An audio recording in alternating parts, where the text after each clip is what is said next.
No, it says we're streaming live, so.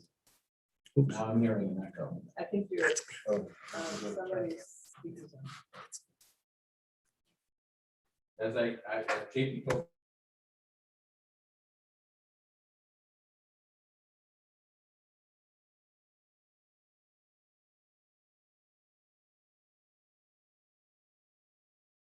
Yeah. On your toolbar, So muted on Zoom, muted.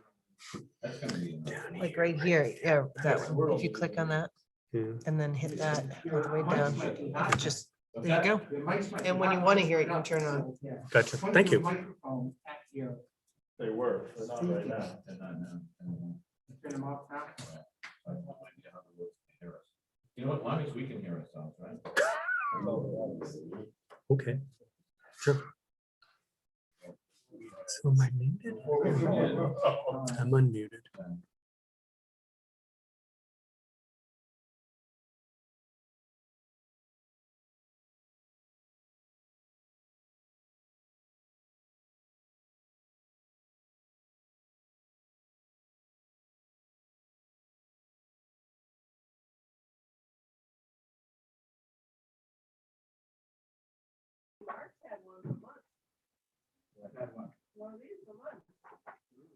Yeah, that's your, I only get one, right?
Live and recording.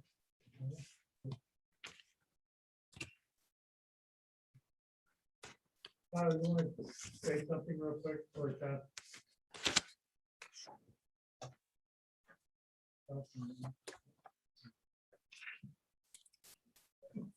Kyle, you want to say something real quick for a test for the audio here in the room? Testing, testing. You guys hear that? That's what we'll be hearing. Correct. Okay. And, yeah, it is. It's fine. It's fine. That's all I got. Looking for something, but I couldn't find That's why I don't come sign it. Otherwise I stand up. That's great. You'll just have to listen. So I'm looking at that screen for when we're ready to go. So as soon as we come, you just go in there and turn us on and let us go. As soon as you see yourselves on that screen, the meeting's live. All right. Okay? Yep. And you're all set to go. Everybody understood, right? Yep. Okay, go.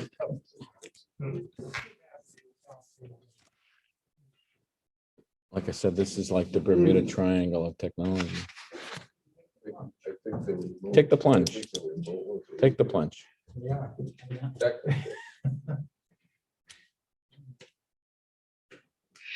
All right, well, we're ready to go. Welcome, everybody, to the May 11th, 2021 meeting of the Yarmouth Board of Selectmen.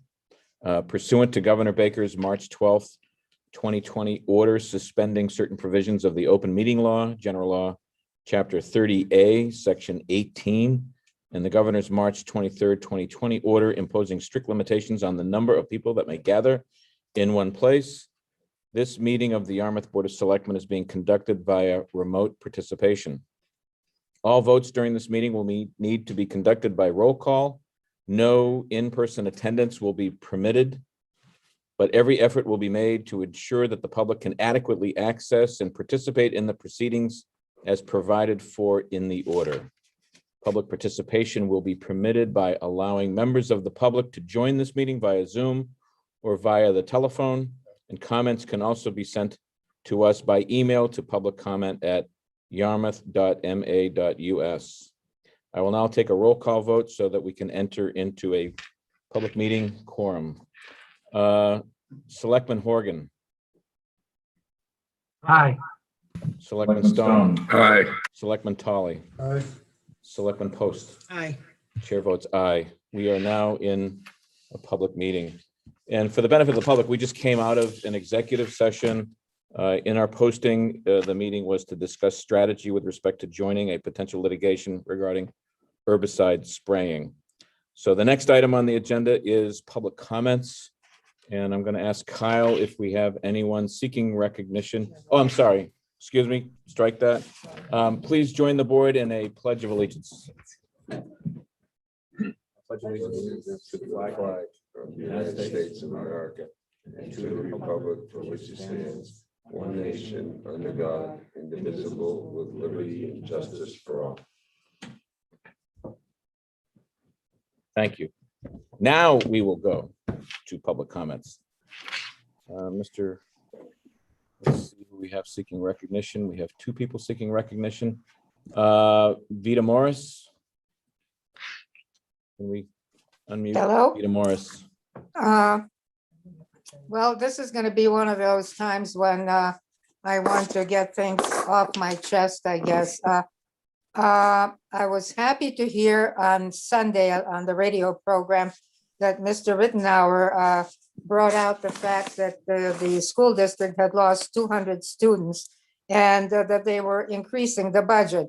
Isn't it nice for them to be able to get away with something like this? I mean, we've had some losses before, but this is a real doozer. And I wish somebody had up from the board had tried to get to the bottom of that when the superintendent was there presenting her budget to this board. It is outrageous. It really is absolutely outrageous. And we always end up looking as though, well, there's nothing we can do. Yeah, we're sort of okay with all of this, and on and on. I mean, this was really an egregious situation, and to create an override for Yarmouth is beyond the pale, actually. Now, with regard to the email that was sent to you at the last meeting regarding the appropriateness of Yarmouth making quote unquote donations to Dennis projects, in this case, the theater and the veterans home, I second the thoughts raised by the author of the email. Of course, we're talking a chump change here, actually, in this instance, compared to several years ago when Yarmouth, quote unquote, donated to Dennis several $100,000. And that was just to be a part of a bribe to be paid to a Dennis resident who kept making noises about erecting a turbine, which would be visible to some of the Yarmouth Port residents who apparently objected to this eyesore. And we, as I said, as I remember, it was several $100,000 there. And so it goes.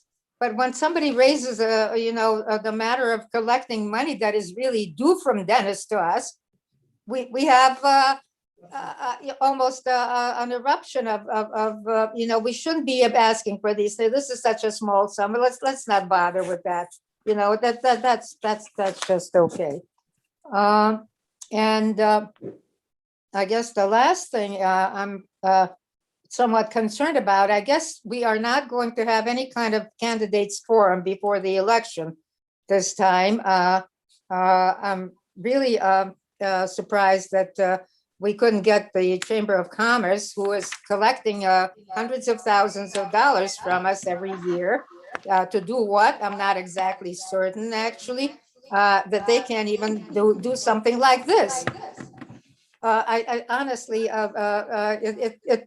asking the people to vote pretty much in the blind, because there are quite a few new people, both for the board and for the school committee. And we can't even, get somebody to organize something so that we would have an opportunity to see, who these new people are and what have you. All right, I guess that's it for the night. No, we have, Mr. Chairman, before you go, Vita, I just want to point out that tonight's Eric's last night, and I wondered if you had anything nice maybe you want to say to him. To Eric, yes, and especially because I wish I had known that, Eric. I'm sorry. When I get going, I get going. He especially, I'm very appreciative of the fact that he held on and seconded my, concern about getting the money, the $14,000 collected from Dennis, and I very much appreciate how much effort and time he put in trying to deal with those people who would not listen to reason back over the number of years.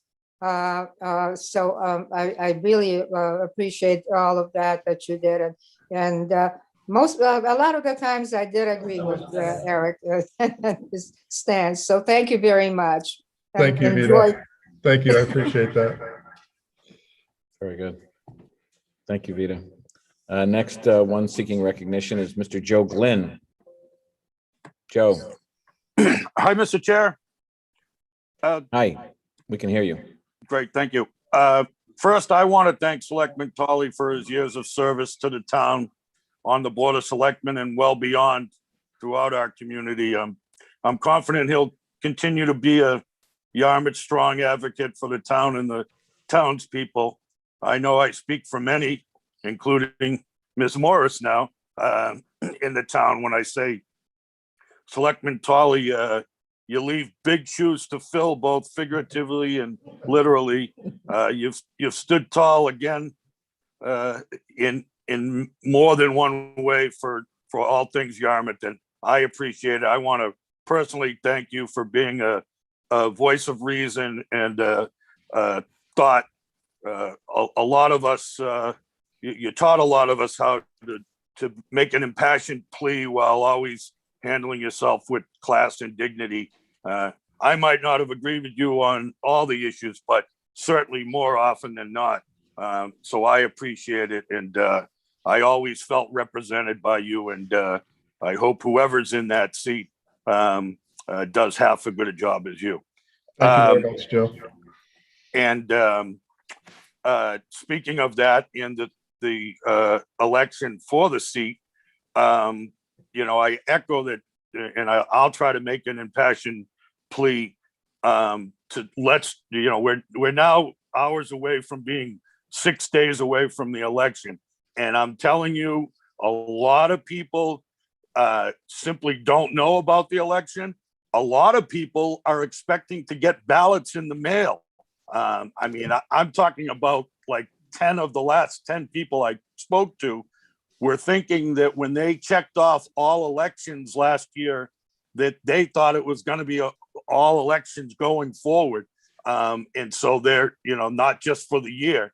So they got whatever ballots that they got last year when they requested it, but they think that they're going to get a ballot in the mail now. And I don't know how many requests have been made and how many have been fulfilled, but I know it's going to be lost. And this is terribly important. It's important for you as a board. It's for our community. The delegations, the state, county, federal delegations the politicians see who shows up to vote. And if we have a single digit turnout compared to a 40, 50, 60, 70, 80% in some communities in the last elections, that's what makes them pay attention. So whatever we can do, I don't see why we can't do like we do for the COVID updates and the other things. Do a alert now message, go out to the people, remind them that there's an election. And the other thing is for the wastewater topics and the ballot questions, if we get a low turnout, that's not going to be a great representation of the town. And then you're going to try to put something forward to get approval later on, and you're only going to have 4 or 5% of the townspeople. And then if a big turnout happens, you'll wonder why something didn't get passed and you didn't get support. So I beg of you to try to do whatever you can do, message boards on the streets and whatever we can do, because it really is going to be a low turnout, and that's not good. But thanks again, Eric. Thanks for your time, Mr. Chair. You're welcome. Thank you, Mr. Glenn.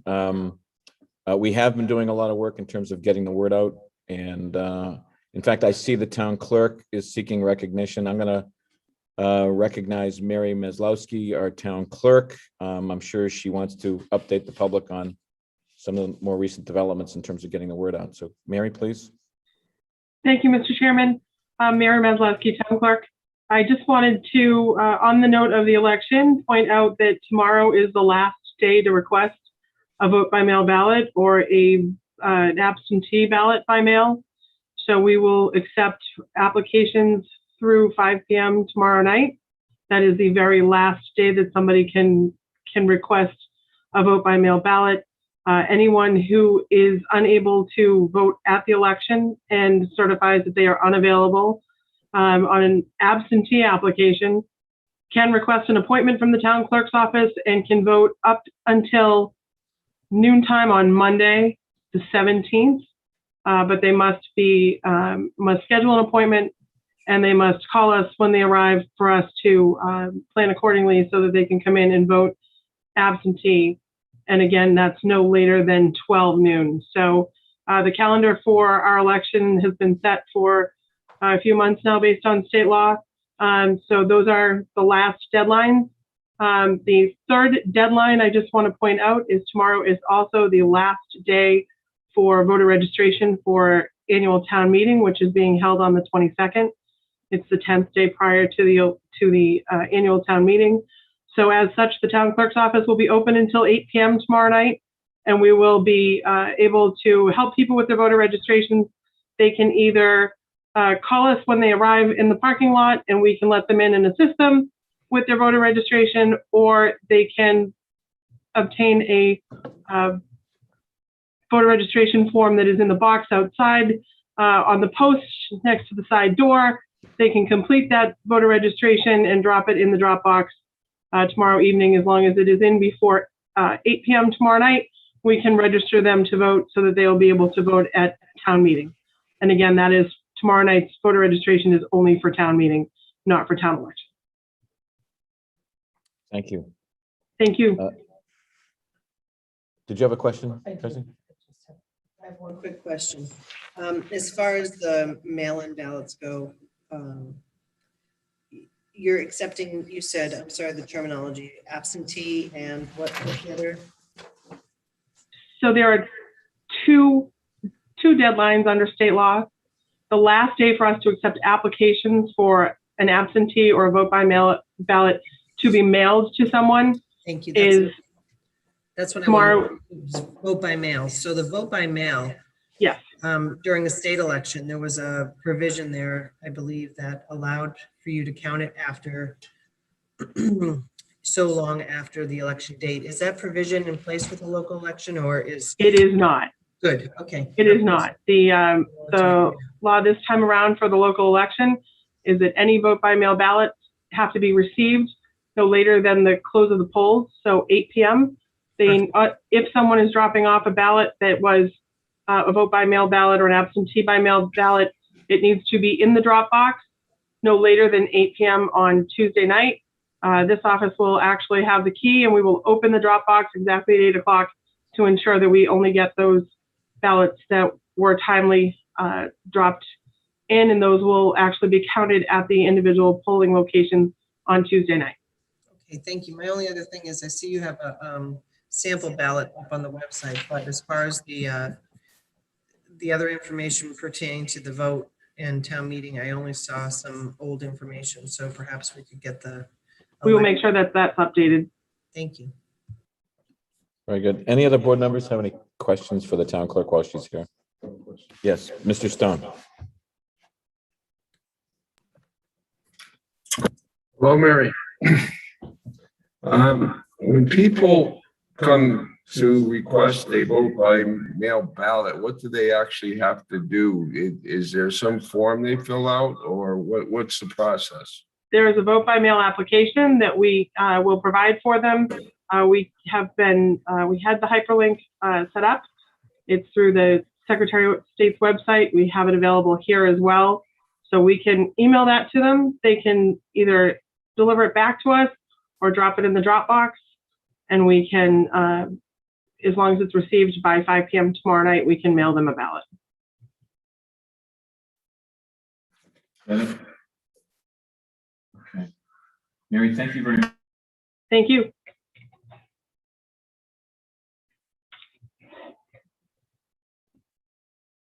The next person seeking recognition is Mr. Tierney, Joe Tierney. Thank you, Mr. Chairman. Can you hear me? Yes, we can. Thank you. Great, thank you. I'd also like to express my thanks to Eric for all his years of service. He's been a tried and true throughout the years, and his compassion for the town and what's right for the town is unwavering. So I really appreciate all your service, and he and I worked together in the Little League baseball days, so I know how hard that was. So that was hard, but this is a lot harder and a lot more important. So Eric, thank you so much for all your help and all you've done for the town. Thank you, Joe. Just a quick thing on the schools, just to kind of go over a couple of things. I too was a little surprised that the chamber wasn't going to do a candidates night. I think it's important for the public to be able to at least see the different candidates, whether it be selectmen or for school committee. So it is what it is, and we'll try to get out there and get the vote out also. Just on the budget, most school districts are losing students. There's one school district that has up over 500 kids lower than it was last year. So most districts on the Cape are losing students. It's just the population's going down here. So, our budget went up, I believe it was 2.72% overall for the whole budget. And we're asking for a $420,000 override, which is a lot of money, but it's also, money that we need. The other good thing about it is the school district is going to also be doing a lot of capital work on capital improvements that weren't able to get done before. So I think it's a pretty good budget, and the smaller override, and for a lot getting done. So I think we're hopefully in good shape, and hopefully people will support the schools and support the vote when they go out on the 18th. So that's all I have. Again, Eric, thanks again for what you've done. It's been a great ride. Thank you. Thank you, Mr. Tierney. Seeing no one else is seeking recognition. Oh, wait a second. Okay. I'm going to move on to the next item on the agenda, which is an update from the Health Director, Bruce Murphy, on COVID. So if we can. Okay, well, he should be. Bruce is there. Yeah, here he is.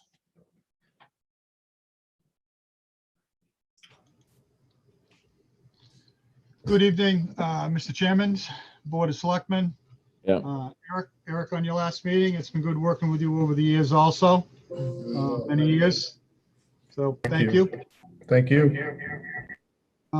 Bruce Murphy, Director of Health, with the COVID update. As you can see, our cases have been going down, which is great news that we've been waiting for. You can see the third wave has really decreased, and we've gone 6 months before that we were down to only 10 to 11 cases. So that's been terrific. We're continuing in the correct direction. Okay. So as of today, we're down to 10 active cases. Again, that's the lowest that we've been in 6 months since November 11th. So we're in the right direction. Thank you. As we can see, the declining new cases from the far right-hand column, the third wave over the last 2 weeks. If we go down just a little bit, Kyle, we'll see the totals. We've had only 33, which is very helpful. That's why we're in the yellow direction. But I think it's also that we haven't had any cases, as Tracy pointed out last week, from age 70 and older, we haven't had any cases. So I think that's good news. And you can see that we've had still a sprinkle of cases, and we've had some cases in the young group that surprisingly that's still picking up cases. Okay. Hospital rates are down, which is helpful that we're not straining the hospital. As of yesterday at the Cape Cod Hospital, there was only 4 people using the beds, with 1 in ICU, which is obviously way down from our March 29th when we had 30 people in the hospital and 2 in ICU. So we can see even over the last few weeks that the number of impact on the hospital has decreased considerably. Thank you. This is our new town chart that shows us down into the yellow with a positivity rate of 3.26, which is considerably lower from the week before. So all the Cape towns are out of the red high-risk communities. We were the last one to move out after 7 consecutive weeks. So we're going in the right direction. Some towns have even taken a step down to green and even lower. So I think the whole Cape is going the right direction. I think that's to the increased in vaccination and hopefully people taking continued precautions still that we need to take. Thank you. This is from 2 weeks ago, the map that I just showed you, that we were the lone town on the Cape in red, that we needed to move forward. So just to get a little reference, and we go to the next chart, that we can see that the whole Cape, that we are now yellow in Yarmouth, and the rest of the Cape is also yellow or green. Outer Cape being even lower than that in gray. So, you know, Nantucket's still issuing their some problems over there and in parts of Martha's Vineyard, but you can see the majority of the state has moved to yellow with the increased in availability of vaccine. Thank you. Precautions. I know I say it each week, but we still need to take it. Just because we're in the yellow does not mean COVID is not present within the community, which it is. I keep saying avoid the gatherings, the dinner parties, birthdays, the sleepovers. We still need to take precautions. Masking, social distance, and washing your hands. Thank you. So, birthday party, age 5, positive child. I keep saying we can't keep doing this, birthday parties and sleepovers. Next slide. We had a sleepover, age 7. Did we go back one slide? Did we skip over a slide? Okay, the positive. This one right here, there should have been another slide with it, that this one age positive affected 23 other age people that had to go into quarantine, that affected 2 classrooms in a daycare that we had. Okay. Sleepover, age 17. Okay, next slide. 2 positives, 5 in quarantine. So we're still seeing that. Affected a couple kids that were in going out, that couldn't go out for tryouts the next day because they were out. So we're still seeing it at both ends, that we need to continue to take precautions. Okay, where does that bring us in Yarmouth? How are we sitting with our vaccination? We're still increasing our vaccination counts, which is good from week to week. We can see just going down to the bottom that we have out of the 24,000 population, 15,000 with at least one dose of 63% of our population, and 11,500, 48% that have had fully vaccinated. The new far right column is a new column the state just put on this week, that there's still estimated 8,088, almost 9,000 people that are still unvaccinated. So something that we need to continue to work on as we continue to see positive cases in town. Just because we're getting increased all around in each of the categories, there is still concerns about taking precautions.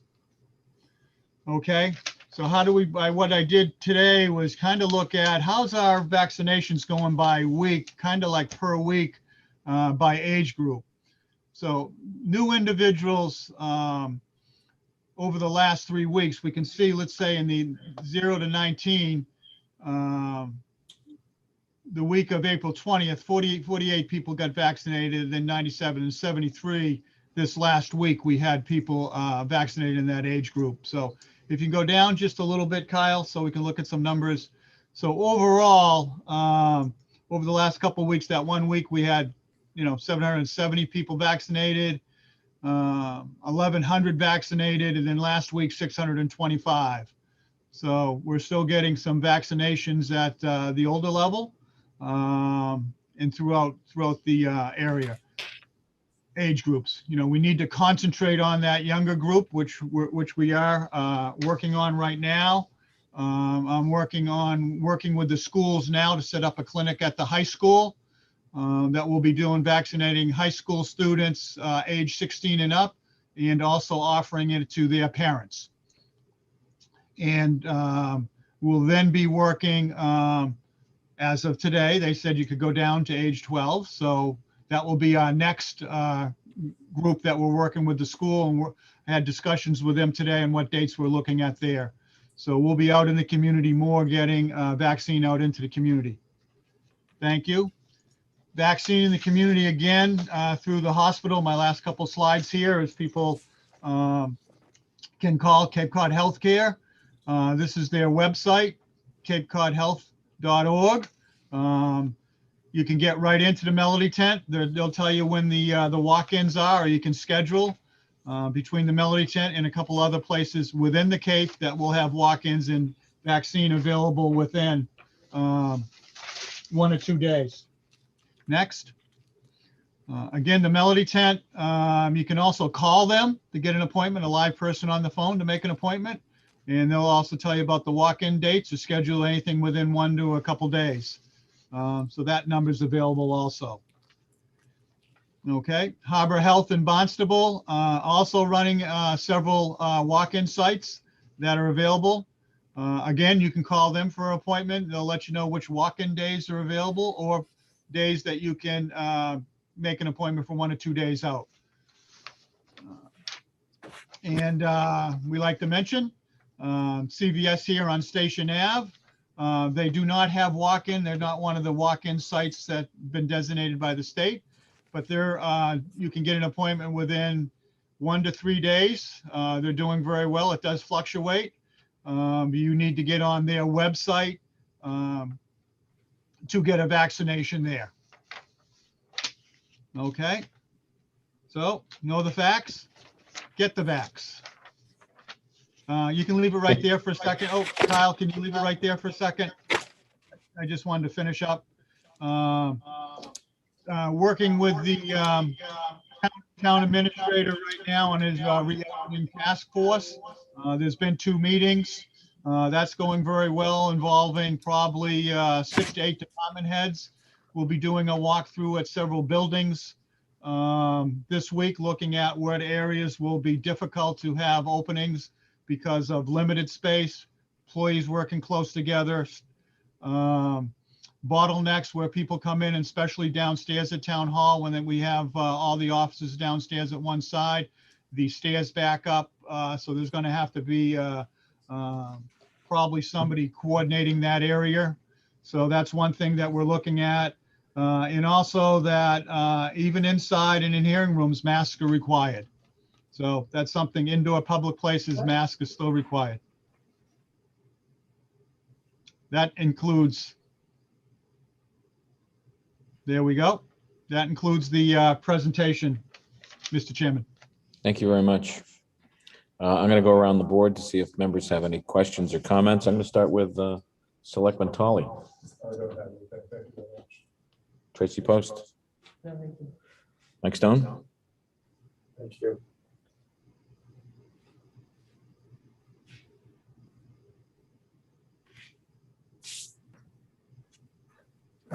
Bruce, I noticed that despite the significant progress, and it is substantial, moving down to 3.26%, we're still roughly at twice the state average. So I guess the message is that we're moving in the right direction, but there's more to do. How much of this journey in terms of us getting down to that lower state average number of 1.73%, do you think is attributable to vaccine, and how much of it would you, and I know these would just be guesstimates on your part, would be attributable to distancing and masks? Well, as I think I said before, it's probably a combination of both. I think the vaccine is definitely helped. But we still have, as we saw, over almost 9,000 people within town that still need to be vaccinated. So, that's in the community. We know positive cases are still within the community. So I think it's a combination of safety precautions that we still need to continue to take. We should be decreasing probably a little bit more this week when we head in, because we were carrying so many positive cases that we just had 2 days in a row with no positive cases. So we should be getting lower over the next couple days, but we still need to take those precautions. We need to keep the guard up. I'd like to also say, Mike, if I can jump right in here before I wrap up, we did finish our homebound vaccinations. We had 196 people that had reached out to the senior center, the fire department, and myself to get vaccinated. So out of that 196, from Diane up at the senior center reaching out to them, we found out that 66 either had already got their vaccination, had changed their mind, or had just didn't want to do it after all. So that brought us down to 130. So after 4 days, the fire department went out over about a 2.5 week period to get them their first shot. And they gave out the Moderna, 98 Modernas and 12 Johnson & Johnson. And we still have 10 people that were still straggling in that came in that we're still reaching out to. So our homebound is under good control with the fire department. In the next 10 days, they'll be going out to start their second round of their final vaccination.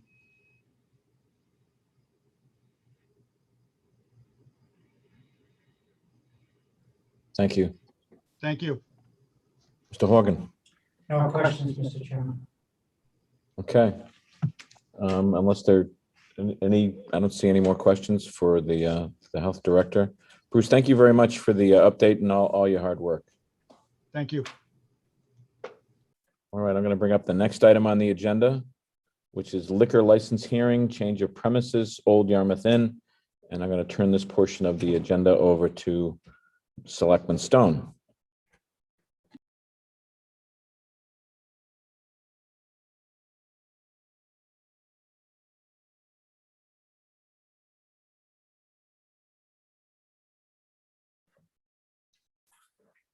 Thank you, Mr. Chairman. Our first licensing matter this evening is the 1696 Corp. Doing business as Old Yarmouth.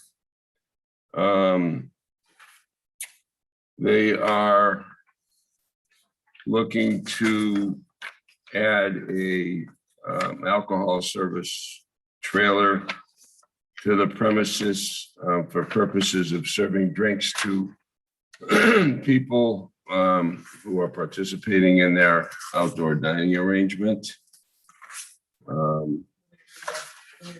Yes, Tracy's going to read the legal notice into the record. And then we're going to see who's here. Is Sheila Fitzgerald present? Yes. Sheila Okay, and I then have it. Sheila will go forward and give us a presentation. I'll then turn to public comment, then to the board, and then we'll close the hearing and render a decision. The Yarmouth Board of Selectmen, acting as a local licensing authority, has received an application for an alteration of premise from 1696 Corp. DBA Old Yarmouth Inn, 223 Route 6A, Yarmouthport. Manager Sheila Fitzgerald. The Old Yarmouth Inn proposes to have permanent outdoor seating where food and beverage will be served on a seasonal basis from May through October. The proposed area will be 4,000 square feet with a seating capacity of 70 and an immobile trailer at one end to be used for a service bar. The hearing will be held remotely on Tuesday, May 11th, 2021 via Zoom.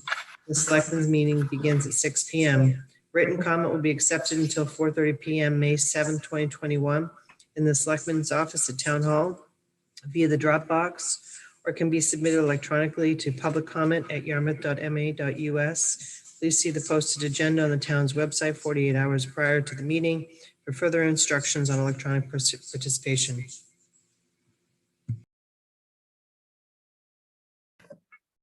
Thank you, Tracy.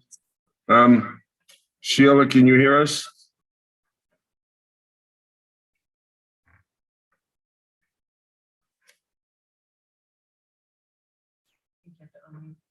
I'm good. Here we Sheila, are. can you unmute yourself, please? Yep, I did. Sheila, we have kind of a unique arrangement, and your voice is not coming through in the regular Zoom manner. It's coming through another laptop computer that is a distance away from us. So if you could speak loudly, we'd appreciate that. I will do my very best. Thank you. Sheila, why don't you go ahead and tell us what you're seeking from the board tonight? Okay. Because of the pandemic, last year we sort of pivoted and put together a seating area in the lawn area of the Old Yarmouth Inn that we call the Summer Garden. It was hugely successful and really was what saved us last year. And from public comment and the desires of our customers, we've decided that we would hardscape that area this year. And what we would like to do is petition to be able to offer this seasonally on an annual basis. The difficulty is that because of the proximity of the bar, or the lack of proximity of the bar to the garden, we want to have a service bar area in the parking lot that will help facilitate service for our customers. When Arpad and I first took the inn over 25 years ago, we had an all-in holders license that we gave up when we stopped taking guests. So we did have that license at one point, and now we want to get a change of premise so that we can serve outdoors, like I said, annually. Okay, thank you. Now, when you say you want to do it annually, are you talking on a, because you confused me a little bit. You said seasonally on an annual basis. So yes, are you talking certain months of the year? Or are you talking about just seeking permission to do it on a 12-month basis? No, we would like to do it May through October. Okay.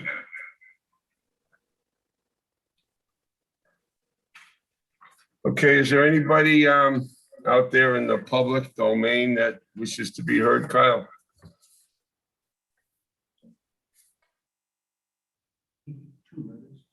I have two letters, yeah. I have two letters here that I'll read into the record. One of them has photographs, which I'll try to describe in a general sense. The first letter is from the Historical Society of Old Yarmouth, Robert D. Kelly, President, stated April 27th of 2021. Dear Board of Selectmen, the Historical Society of Old Yarmouth is the closest neighbor to the Old Yarmouth Inn, being directly east of their property on 6A. In these challenging days of the pandemic, we all need to do what we can to survive. Because the indoor pandemic restrictions have not yielded so far this year, we believe the restaurant is doing what they have to do to maintain a viable business. Therefore, HSOY supports their petition to expand their outdoor seating area, trailer, and license to be able to serve liquor outdoors. The second letter is dated May 6th of 2021. And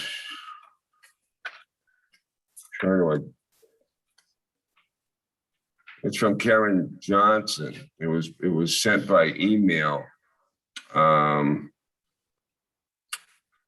directed to public comment. Subject letter of objection, Old Yarmouth Inn application for alteration of premise. The writer says that her family and she lived at 1212 Route 6A, Yarmouthport, across from the Old Yarmouth Inn since 2007. They have 3 minor children. When they purchased their home in 2007, the restaurant had no outdoor seating across from them, and the restaurant's operation and noise levels were not an issue. It's a beautiful historic area, and we have cherished living and raising our kids in this neighborhood. Then she talks about the governor allowing temporary outdoor seating because of COVID to help businesses. And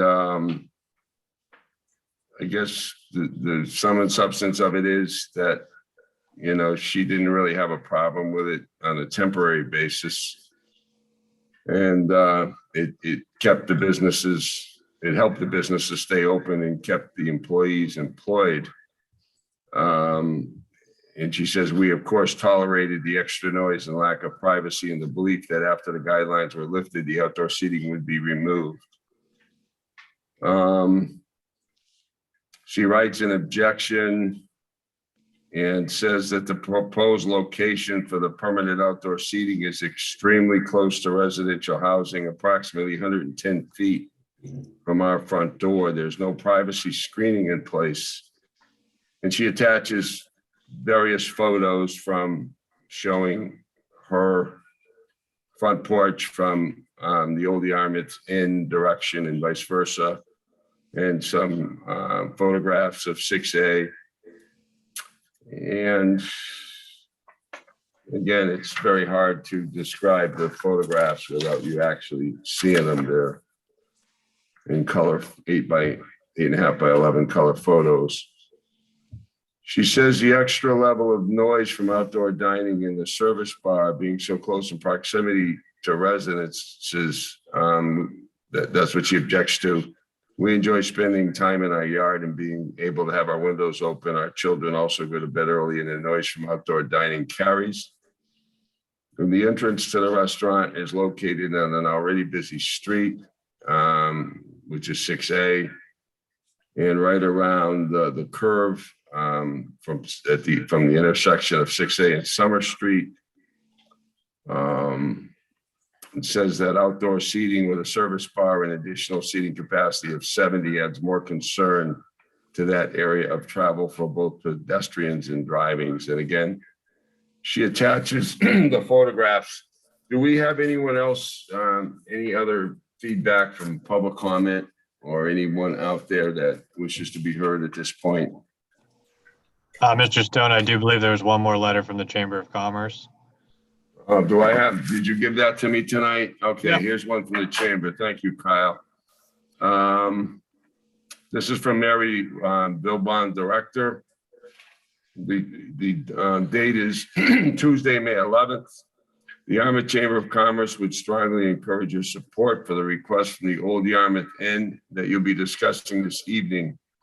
The owners have been active members of the chamber for 19 years. They've always been a responsible community member and respectful and accommodating to their neighbors. The request before you is a direct response to the pandemic and will provide the staff a more convenient and efficient option to serve the public. We thank you in advance for your consideration, Mary Abdilban, Executive Director of the Yarmouth Chamber of Commerce. So,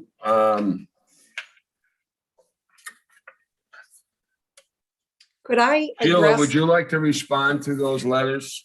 Yes, actually, I would like to thank both the Historical Society and Mary for their recommendation. And I would like to address Karen's letter, our neighbor. We have had actual conversations about this issue.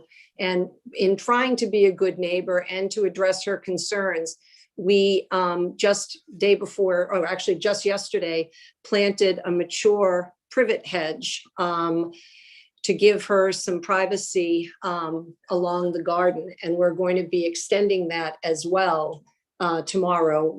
My vehicle just isn't large enough to accommodate the privet hedge from Wacoit. And I think that not only will that give her privacy, but it'll also help soften the noise that comes from the garden. And one of the things that she said in the letter that was not accurate is we are not increasing our capacity. The 70 people will be taken away from indoor dining during the time that the garden is open. So we will not be increasing our capacity at all. And we close our summer garden at 10ish. So we're not open till midnight. We're not having any kind of entertainment. There is an inn across the lawn from us, diagonally across the street from her, that has a front porch that people sit on. And we've not gotten any complaints from the innkeepers in regards to what we're planning to do. All right, thank you. And thank you for keeping your voice up because you're coming through very clearly. We appreciate that. Before I go to the board, There's still one comment. Yeah. excuse me, Tom Nicanello wants to speak. Tom, is Tom on? Tom Nicanello, can you hear us? Yes, good evening, Mr. Stone, licensing chair tonight for the Selectmen. President of the Chamber of Commerce, a owner and operator of 2 restaurants here in town. I sympathize with the Old Yarmouth Inn. As you know, as everyone knows, Old Yarmouth Inn is one of the oldest inns still working in the country, over 300 years old. And I'm sure, Mr. Chairman, that over 100 years ago, they had to make some adjustments in the first pandemic that we are all aware of. I don't think it was recorded what they did back then, but they survived and they're moving forward. And I believe the owners here have a great relationship within their community in the beautiful village of Yarmouthport, established, number 1. And I'm sure they'll work through whatever concerns the neighbors have.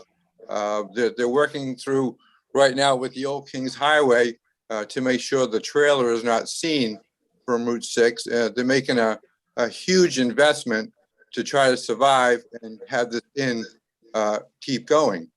Myself, having 2 restaurants, it's extremely difficult when I can only generate 50% of the business, but I have 100% of my bills I have to pay.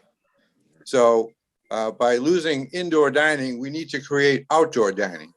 And this is a way that restaurants are able to survive, or either that we're going to have a lot of empty stores and a lot of unemployed people. As you know, Massachusetts lost over 1,600 restaurants in the state with over many jobs. And this is, like I said, one of the oldest still working inns in the country. And we should treasure that and thank these people for purchasing it 25 years ago and keeping it going. It's a tremendous asset within our community.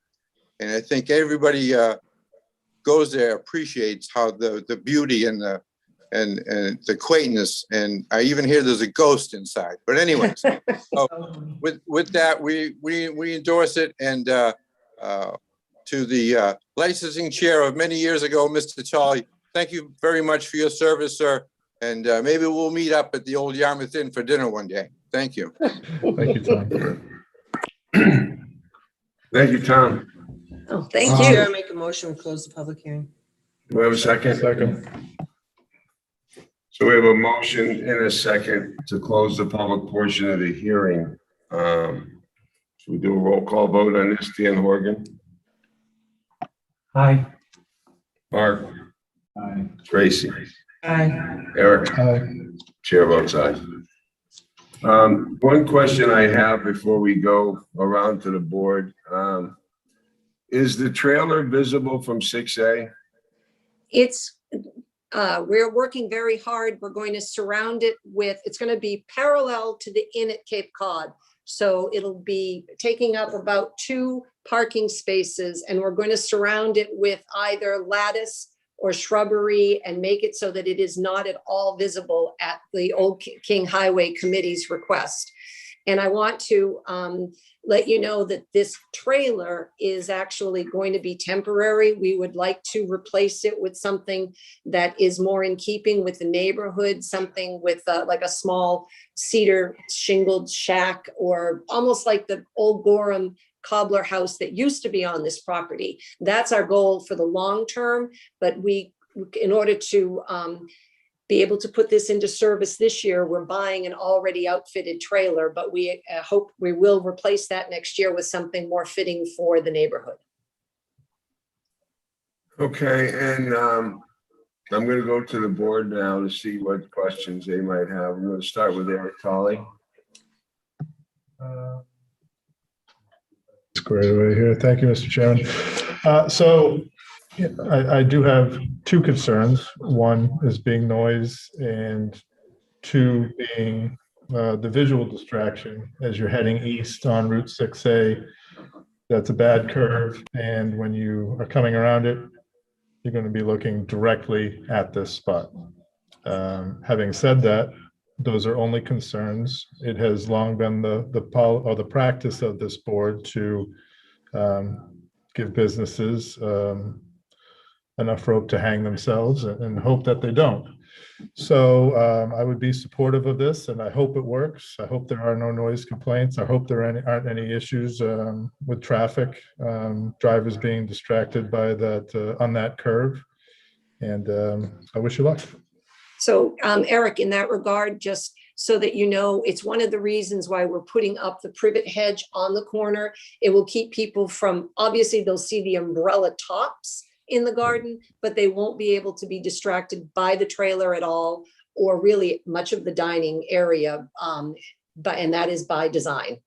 Yeah, no, I appreciate that. I drove by there today, and it looked like there were some new plantings going in. I wasn't sure the extent to which they were going to continue, but it looks good. So like I said, I wish you luck, and I hope for everyone's sake there are no complaints and no issues, and hopefully it's a win-win for everybody.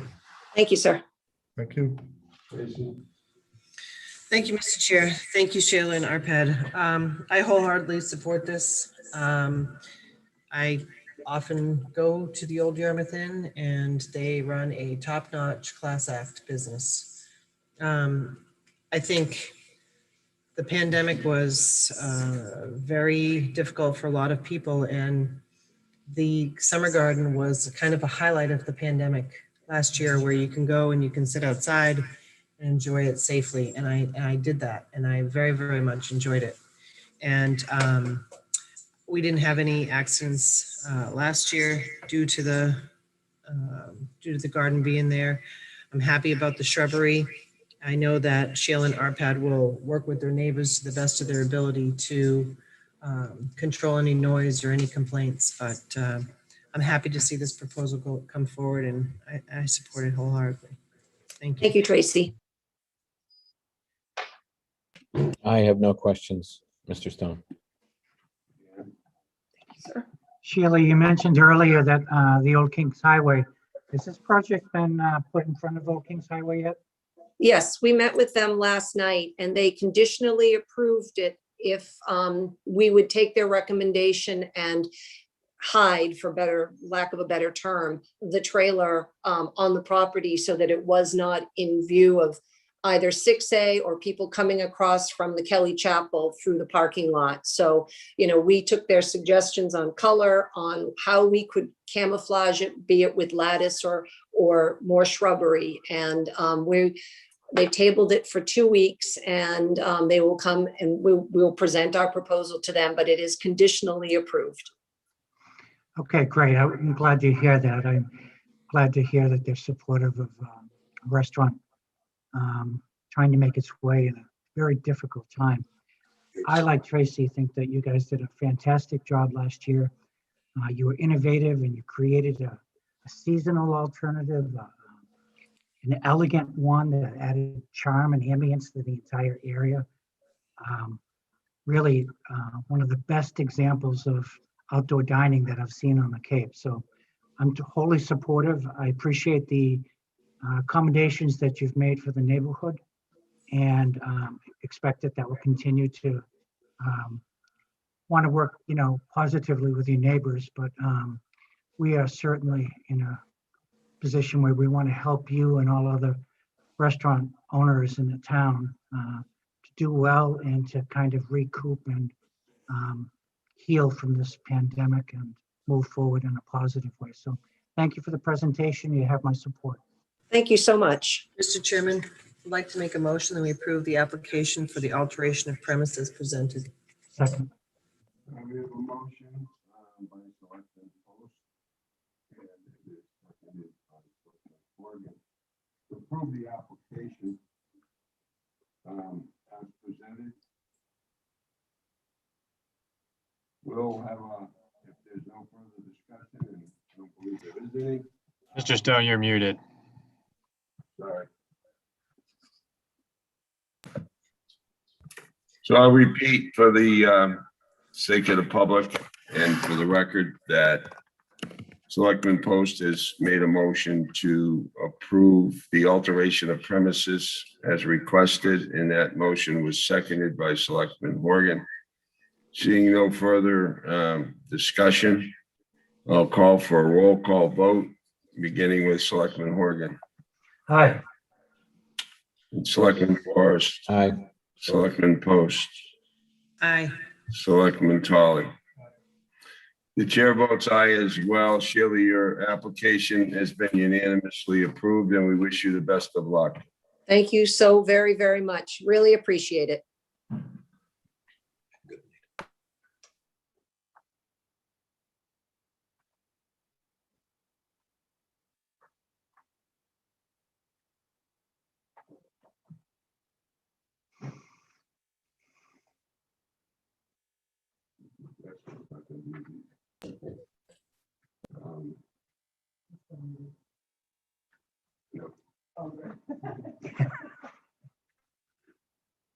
We have, I guess we'll start with the best.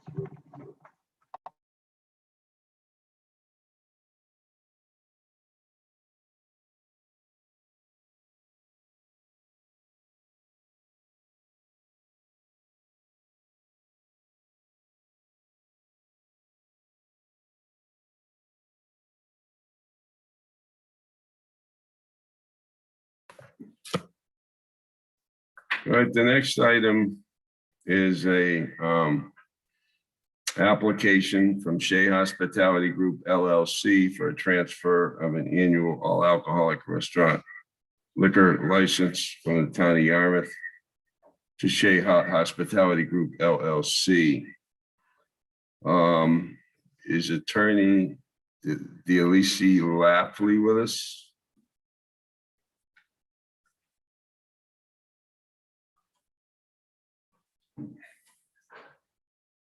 I believe she is.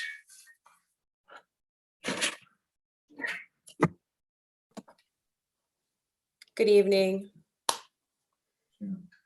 There she is, okay. I saw that Haley M is on there. She's the manager. Are you able to hear me? I'm sorry.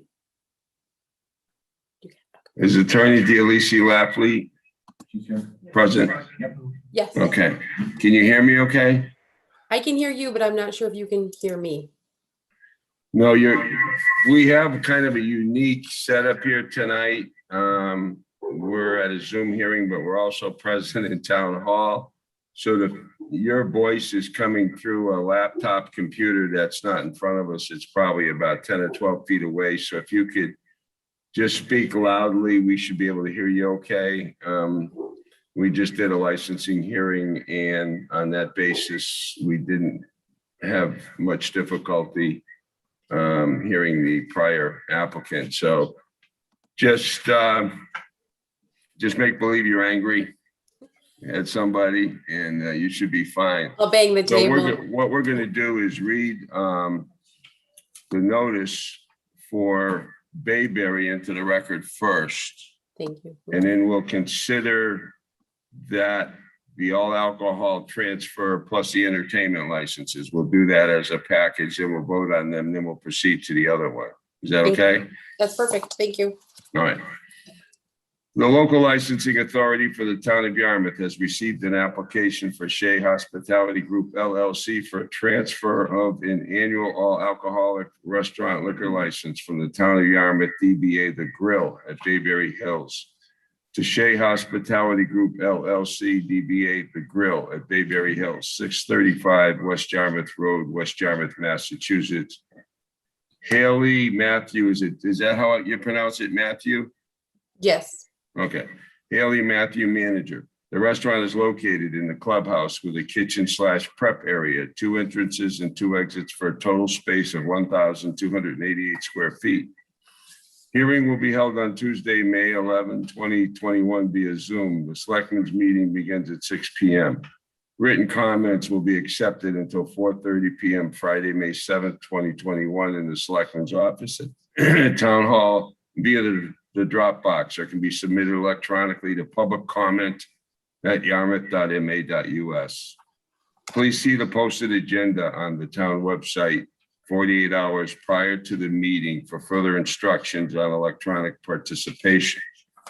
So that is the notice. This is a Section 12 restaurant license for all alcoholic beverages.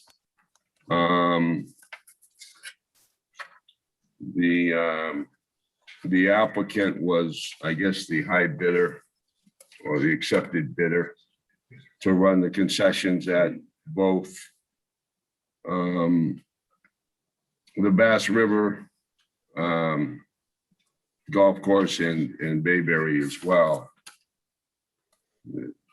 So you want to make a brief presentation on this, and you're not seeking any entertainment on this particular application. There is one, however, on the Bass River Golf Course piece. Correct. So I'm sure there's not much that you want to probably say on this, but I'll give you that opportunity. Thank you, Mr. Stone. You know, I can't give up a chance to speak to a group about my client. So Shea Joseph Hospitality Group, as you already phrased, is the applicant. They have been actually working with the town during the pendency of this license application. They're running functions at Bayberry and at Bass River as we speak. They are experts, in my opinion, as well as I think in others in the hospitality industry, having worked with Shea Joseph in Agawam, Massachusetts for over 23, close to 24 years. Mr. Sparks, the principal of Shea Hospitality Group, is been in the restaurant, hospitality, and related fields for, I'm going to tell you, more than half of his life. So we've got the experience, we've got the reputation that goes with it. Ms. Matthew, who is the proposed manager, she has actually been in the restaurant, hospitality, and service industry for approximately 9 years, working with Shea Joseph and Shea Hospitality Group, who is sort of the parent of Shea Hospitality. And she has also extended experience in the service and hospitality industry. Haley comes to you with a considerable amount of experience, as I just indicated. Her resume speaks for itself. She's tip certified, she's restaurant certified, she's food safe certified. She's on Cape, and I think truly enjoying her position where she is right now for Bayberry. We are including, in addition to the golf course, there's also beverage cart that will also be operated on the course as well. The hours of operation have been outlined in the agreement between Shea Joseph and the town.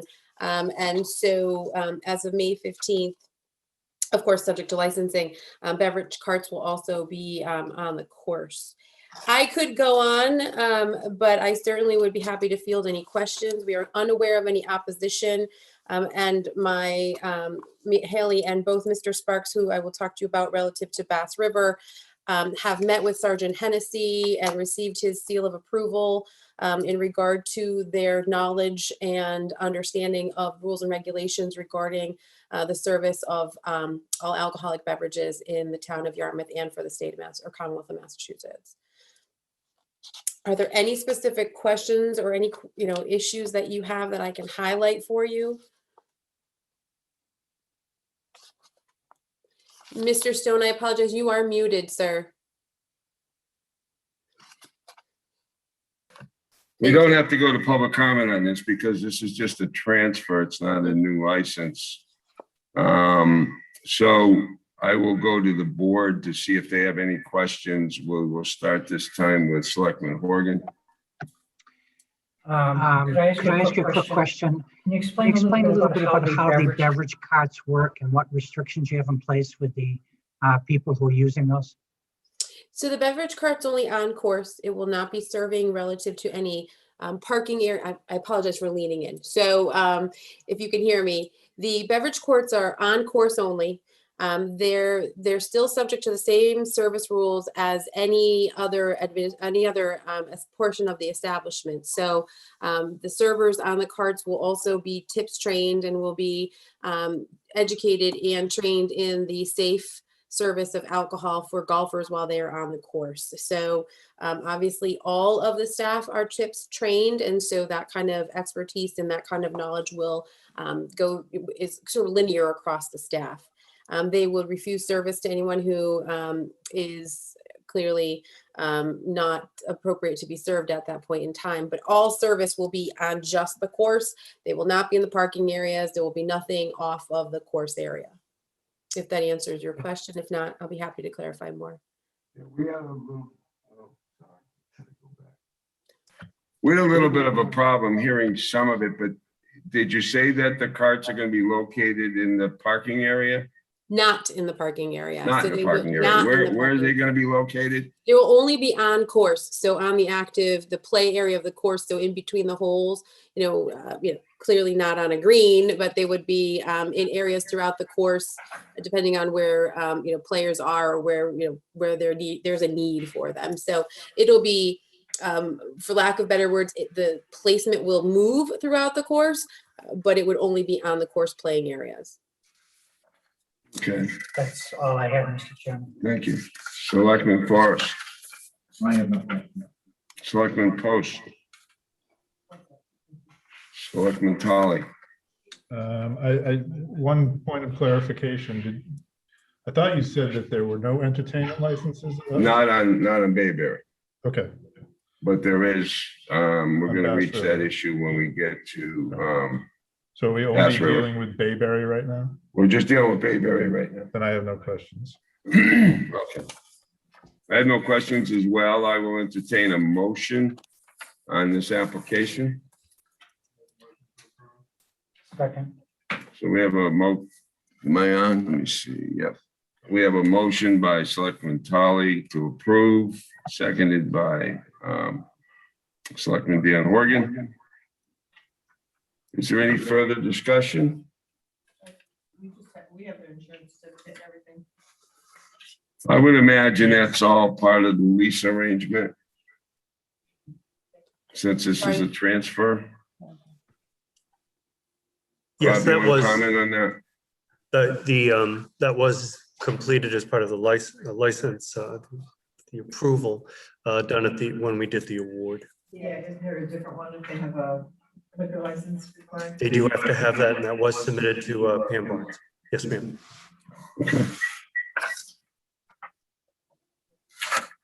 Well, I guess her question, I don't know if you could hear it or not, Attorney Lafley, but she wanted to know if the insurance certificates were submitted, and Yes. our acting assistant town administrator says that they were. They were, so. All right, Oops, I let's apologize. take a roll call vote. She was speaking like. Excuse me? He said they were, yes. Yeah. So let's there's no further discussion. Let's go to a vote. We'll start with Selectman Tully. Selectman Post. Selectman Forrest. Aye. Selectman Horgan. Aye. I vote aye as well, so that's unanimously approved. Thank you. Now we are going to go to the Bass River application, which involves not only a transfer to license, but entertainment licenses as well. I'll read the notice into the record, and then we'll proceed in the same manner as we did on the other application. The local licensing authority for the town of Yarmouth has received an application from Shea Hospitality Group LLC for a transfer of an annual all alcoholic restaurant liquor license and weekday and Sunday entertainment licenses from the town of Yarmouth, DBA The Grill at Bass River, to Shea Hospitality Group LLC, DBA The Grill at Bass River, 62 High Bank Road, Yarmouth, Mass. Mark Sparks, manager. The restaurant is located in the clubhouse with 190 seating capacity. Alcoholic beverages will also be sold from 2 beverage carts. Entertainment to include live band with up to 3 pieces, including singers, recorded music and amplification system between the hours of 10 a.m. to 10 p.m. weekdays and 12 p.m. to 9 p.m. on Sundays. Hearing will be held on Tuesday, May 11th, 2021 via Zoom. The Selectmen's meeting begins at 6 p.m. Written comments will be accepted until 4:30 p.m. Friday, May 7th, 2021 in the Selectmen's office at Town Hall via the Dropbox, or can be submitted electronically to public comment at yarmouth.ma.us. Please see the posted agenda on the town website 48 hours prior to the meeting for further instructions on electronic participation. So, Attorney Lafley, do you want to make a presentation on this piece of it? Sure, again, it will be brief. As I've already indicated, Shea Hospitality Group, again, being the applicant, they have demonstrated their expertise to the town at the time of the proposal process. The manager as part of this application is Mark W. Sparks, who is the principal of Shea Hospitality Group. Mark also has, as I said earlier, approximately 28 years in the industry. He is, in addition to being, of course, certified with TIPS, he is a TIPS trainer and conducts regular training and recertification of his staff. He is a principal of the Shea Hospitality Group, which runs functions of all sizes. So he has the expertise to manage the restaurant, the patio, the concession, the beverage carts, and all of the multi-functions that goes along with that. His resume is attached in the packet, and I think it does, again, speak for itself. I had the pleasure of speaking briefly with Mark, and he, following his interview with Sergeant Hennessy, remarked that Sergeant Hennessy thought that Mark knew the rules and regulations regarding the alcohol laws as well as he did, so if not better. So we take it very seriously. This client has held multiple licenses in multiple different businesses over the years without issue, and I have no real qualms moving forward with proposing them for this location or representing him relative to this location.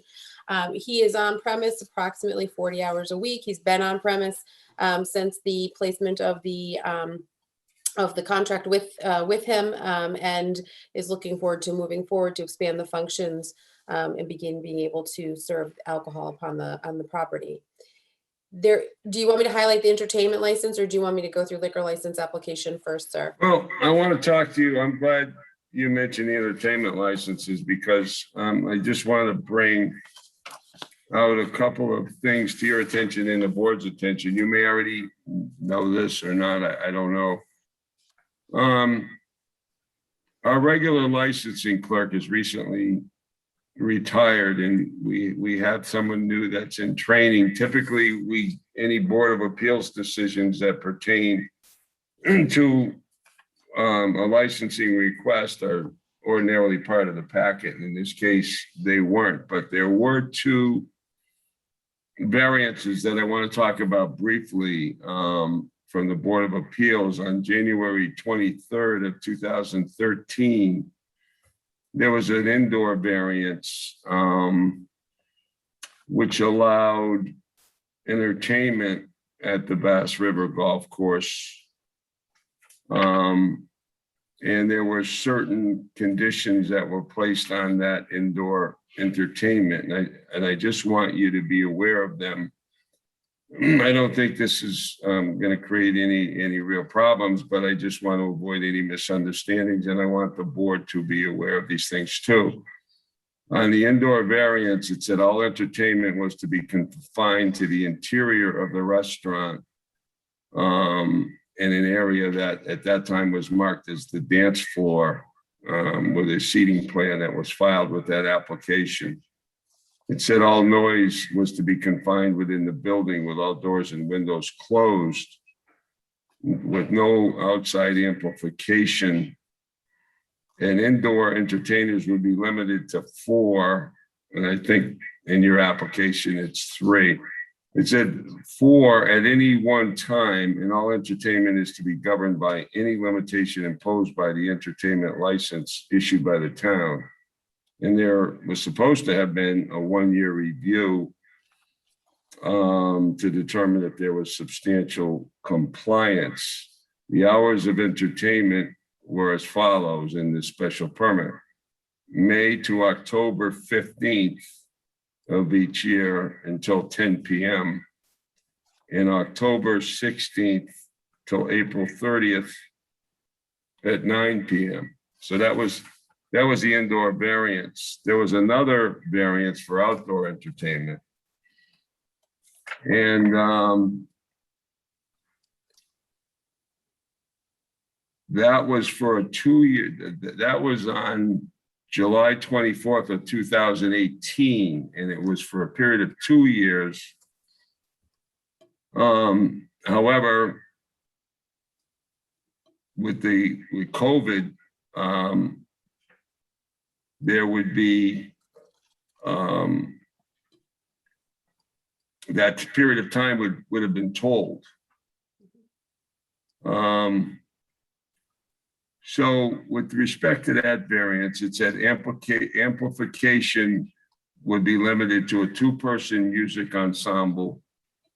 The music would be limited to Wednesdays through Fridays at 4 p.m. to 8 p.m. and Sundays from 9 a.m. to 1 p.m.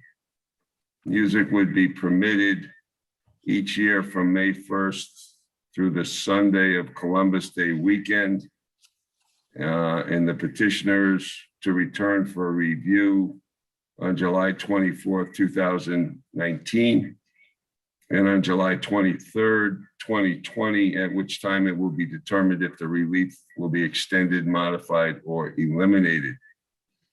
So the only reason I bring those decisions up is, regardless of any action we take here tonight, it would be subject to those variances because we don't have any jurisdiction to overturn them or modify them in any measure. If you want to do that, you're going to have to go to the Board of Appeals. So do you understand that? I do, thank you. Okay. I don't know if you had been aware of this prior to tonight. I literally found out about this afternoon myself. No, in fact, when we were applying, there was some back and forth with Mr. Aronson relative to the applications. And so I knew there were some issues.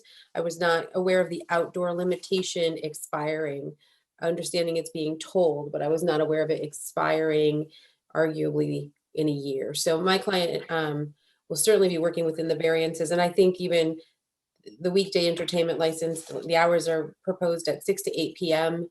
So it's well within the time frame of that variance, but certainly we will address it so that next year we are in compliance and there are no issues with a lapse. Right. So what I would suggest to the board is if someone's going to make up, when the time comes, if someone's going to make a motion to grant the entertainment licenses, they do so subject to the variances. And then we'll have done our job, and then it'd be up to the Board of Appeals to work it from there. So, okay, do you have anything further that you'd like to say before I go to the board? No, not unless there are questions relative. All right, thank you. Eric? I was glad to hear, or glad you caught those ZBA decisions. One question I had, I noticed in the legal ad for Bass River, it included 2 beverage carts. I did not see anything contained within the legal ad for any beverage carts at Bayberry. And I don't know if that's something we need, because it wasn't advertised, if we need to be concerned with that. I only pointed out because they were specifically mentioned in the legal ad for Bass River. I will confirm on the legal. I think the existing license, the best I could answer that, the existing license that is in the packet, the most recent version of which is January 1st of 2021, talks about alcoholic beverages to be sold from 2 beverage carts. And since we're transferring this license, even though the ad doesn't mention the 2 beverage carts, and probably should have, I think we're okay. Okay. Ballot, do you have any comments on that? It is in the application that was made by by Shea Hospitality. It's an item, description of premises item number 4, and it was a transfer of the existing. I don't think the town has ever acted on those. I don't know. I think the town tried them out, but they abandoned it. I guess, I don't think it worked out for them the way they were doing it, so they just discontinued. Stayed on the license, but wasn't exercised. Yes. Yeah, it was stayed on the license, but they didn't exercise it. That's correct. But I'm comfortable with proceeding on that basis that the transfer would include the 2 beverage carts. All right, that's all I had. I think that deferring to whatever ZBA decisions will be made in the future is, because there really is a 2013 variance. Does that have an expiration date on it? The January 23rd, 13 indoor variance did not have that review. No. Okay. But it was the outdoor entertainment, and as I recall, just from general knowledge, there was some real concern about people on the other side of the river with noise, and that's always been an issue with that particular operation. Yeah. So I think they wanted to have a review, maybe see if the noise was being kept down, if the hours were being observed, things like that. Well, rockets being launched across the river. So yes. We'll assume that everything went all right. Yes. So I don't have any more questions. All right, Tracy. Thank you. Yeah, it's obvious that this was a transfer and not advertised to butters, because we'd have a completely different scenario right now. I was here for 2018, and I know Pat Armstrong is on the call. I know she worked really hard back in 2018 to try to find middle ground or some type of accommodation where we could try to make it successful for the town. And even that was very, very difficult. So I'm a little bit hesitant, I have to say, with what's been applied for here. I'm happy to hear the 4 to 8 Wednesday through Friday, which is what I think you read in your, in the review of the Board of Appeals decision. But what is it? So we're acting on what they've requested now, which is till 10 p.m. Monday through Saturday. Is that correct?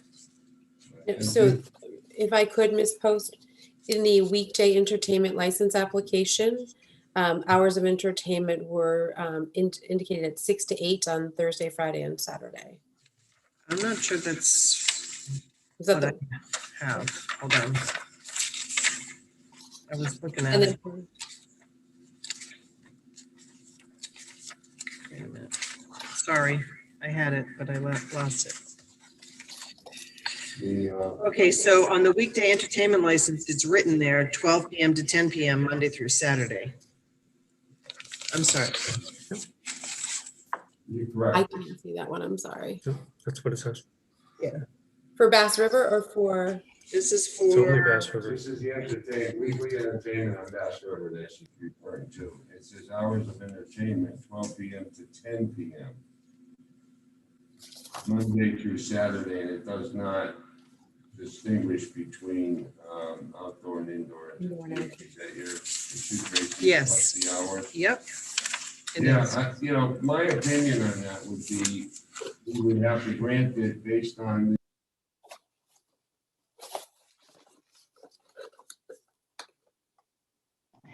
Mr. Stone, you're muted.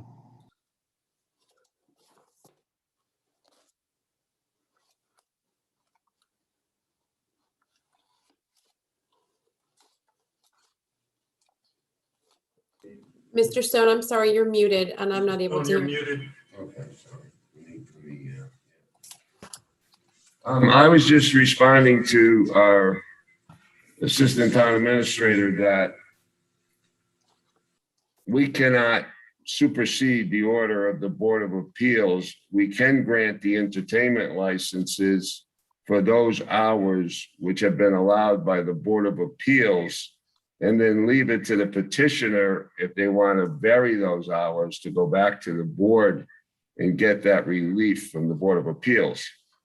So Selectman Post is commenting on the fact that the hours of entertainment are listed from 12 p.m. to 10 p.m. Monday through Saturday, without differentiating between indoor and outdoor entertainment and being at variance with the hours that are in the Board of Appeals decision.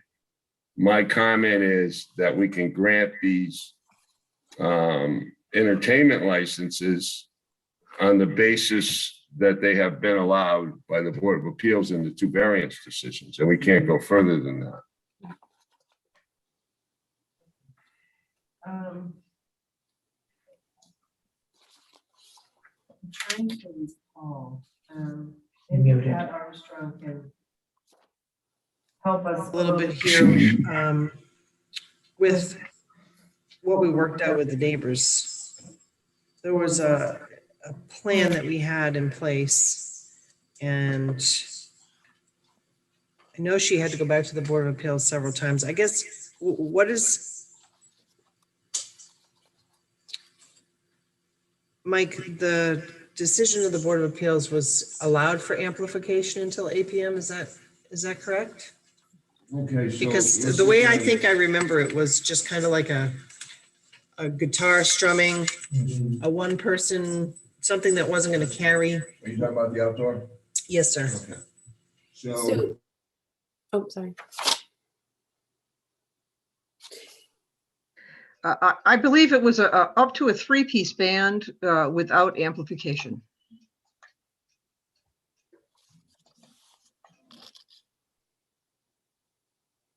I'm muted again. Okay.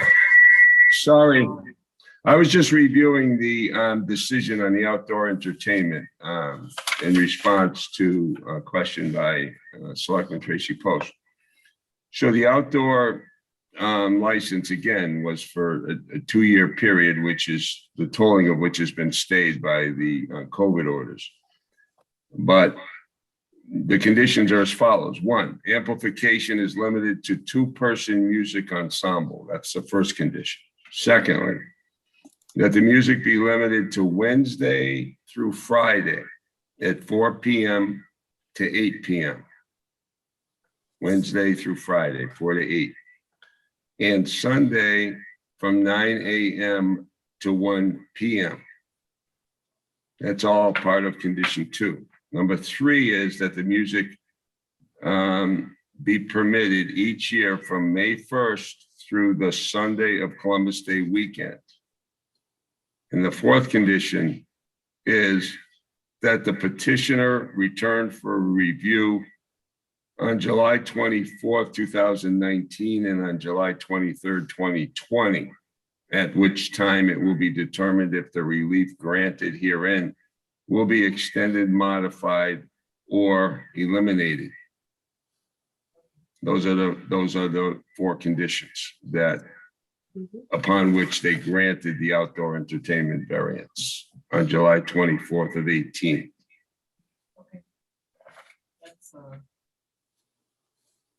So it's not a question of, what we want to do or what we feel would be more conducive to the business operation. Again, and I don't, at the risk of being repetitive, we can't, in my opinion, deviate from those conditions. Okay. Thank you. I think you could get them modified by the Board of Appeals.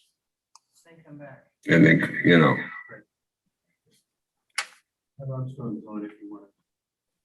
Pat Armstrong. Pat, do you have some commentary on this? Thank you, Mr. Chairman. Only that we did not go back due to COVID and have that review. We also chose not to do active music on the deck at Bass River. Once the Board of Appeals made their decisions based on the sensitivity of the issue with those neighbors on the other side of the river. But we have had groups out there and we have not received any complaints since the Board of Appeals did go through that decision back in 2019. Okay, so for Attorney Lafley's edification, that speaker was Pat Armstrong, who is the community director. Director of Community Services, I think is her actual title, and she oversees the golf course as part of her duties. And I've had the pleasure. she's saying that they didn't go back to the Board of Appeals because of COVID. And moreover, she's not aware of any problems that they've had with outdoor entertainment. Ms. Armstrong was gracious enough to speak with me early on in the application. Oh, good. So I do have some, breadth of information from her in terms of the operations previously. She's been a valuable resource to my clients as well. And so again, our goal is to integrate into the area, not to, to cause any ripple in the river, if you will. And so clearly my clients will be operating within the variances. I mean, and really looking at the license, it's more for background music. It's more for the ambiance as opposed for the sheer entertainment piece of it, if you will. Background music, casual dress, not looking to have a concert out on the course. So certainly we will, revisit it based on the tolling. We'll have to determine exactly. I mean, certainly communicate with the Board of Appeals and see where the BOA is on a timeline, so that we remain compliant. But again, we want to be a good neighbor. We're not looking to do anything more than that.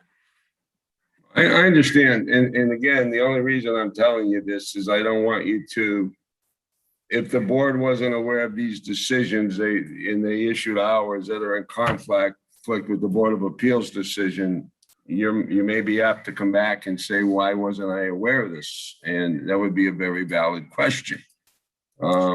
As I said to you before, we had a licensing clerk that was here for many, many, many years, highly knowledgeable in this field, and she would most likely have attached these decisions to our packets so that we knew about them coming in. So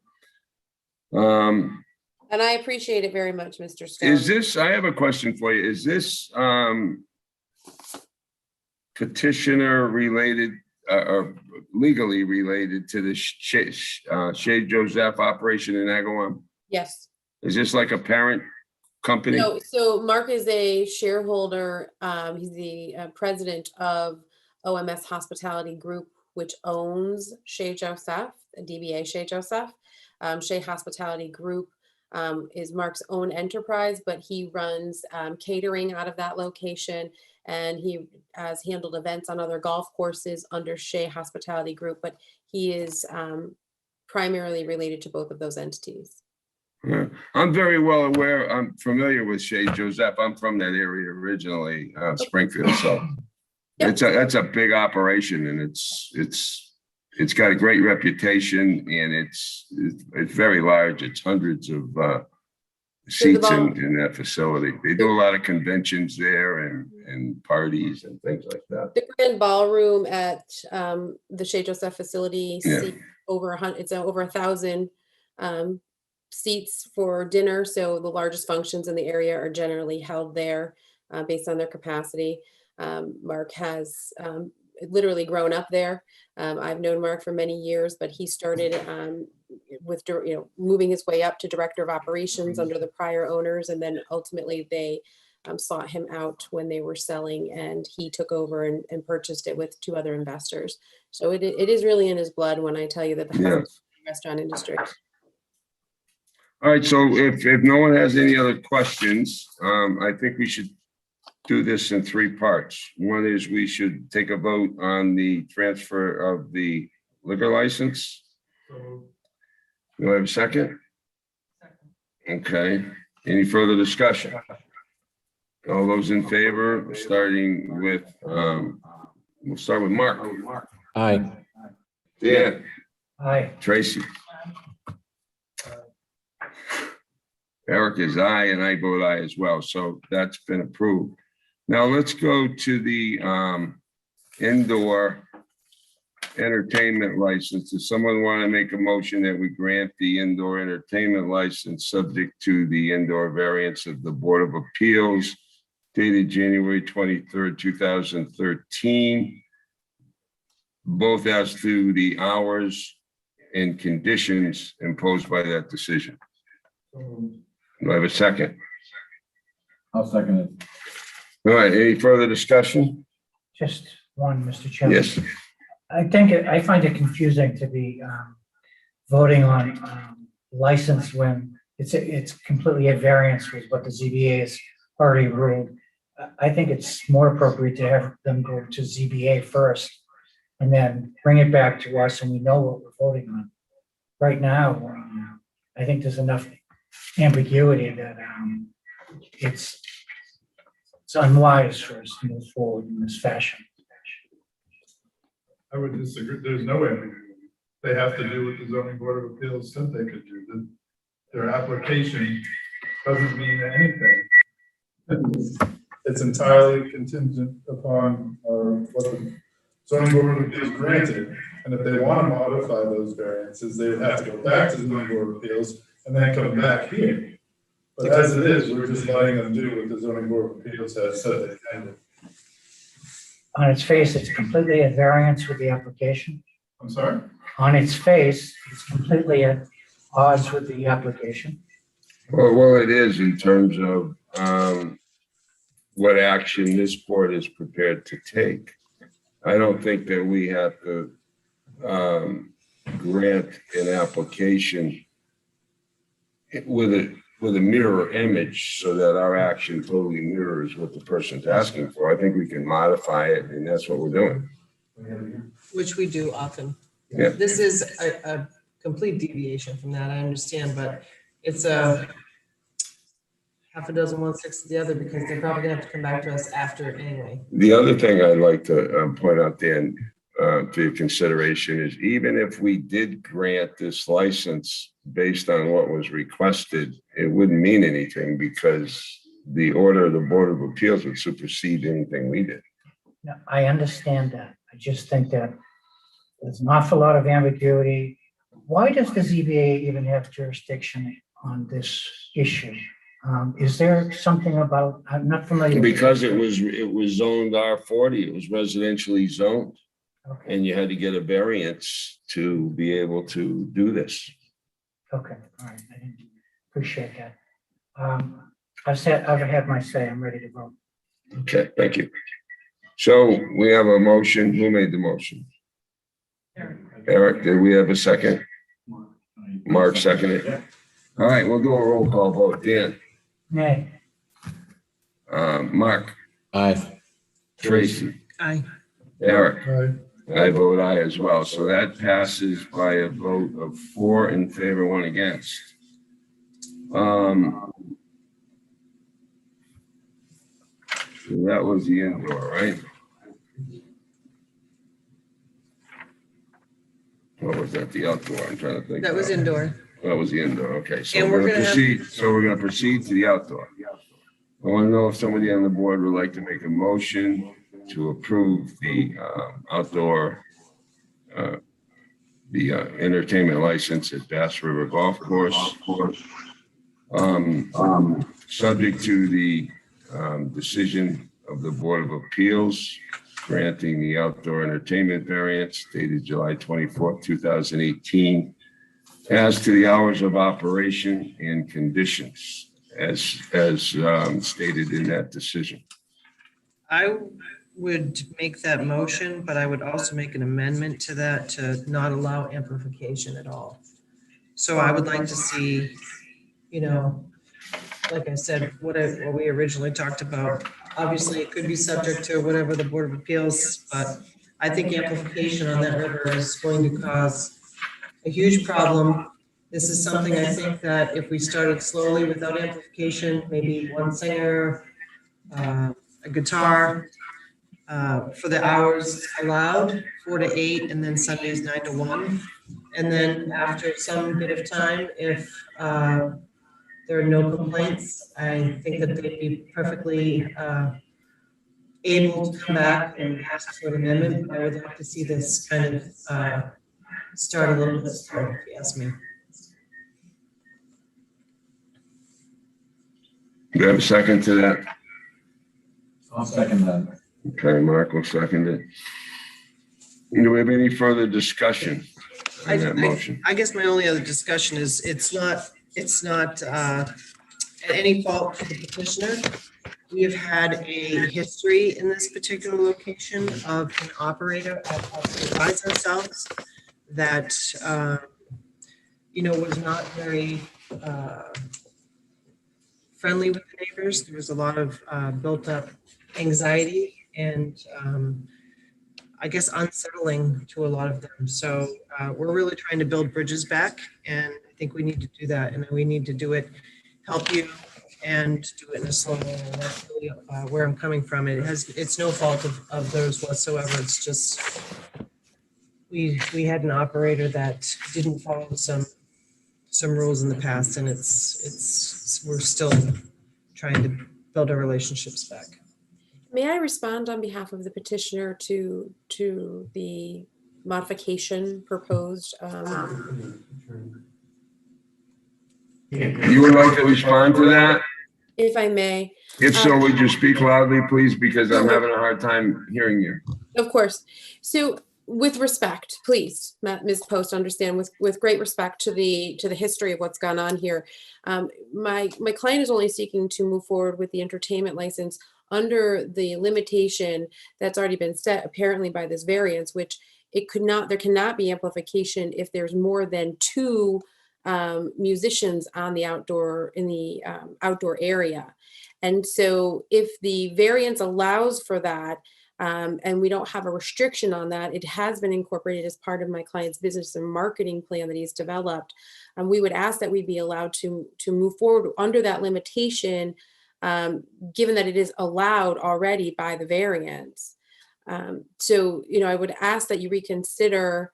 We're not seeking to expand it, or we're not seeking to broaden it. And certainly if there's issues, we'd be the first ones to attempt to address it.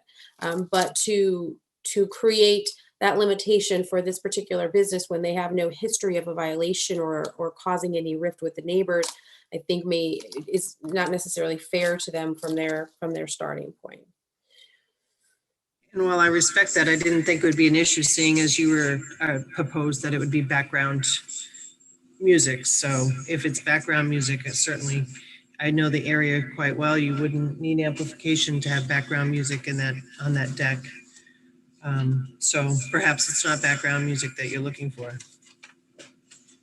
Well, I think that they are certainly asking to have entertainers there, and 2 singers with amplification could still provide background music and ambiance to what's going on the patio.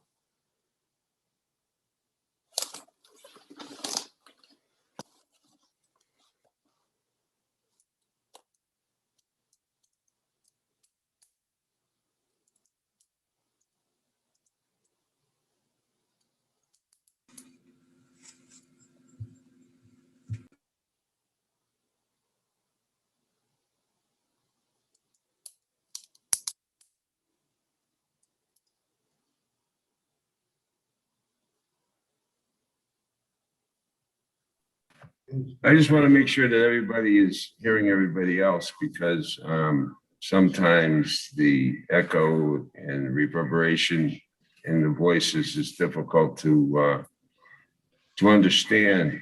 But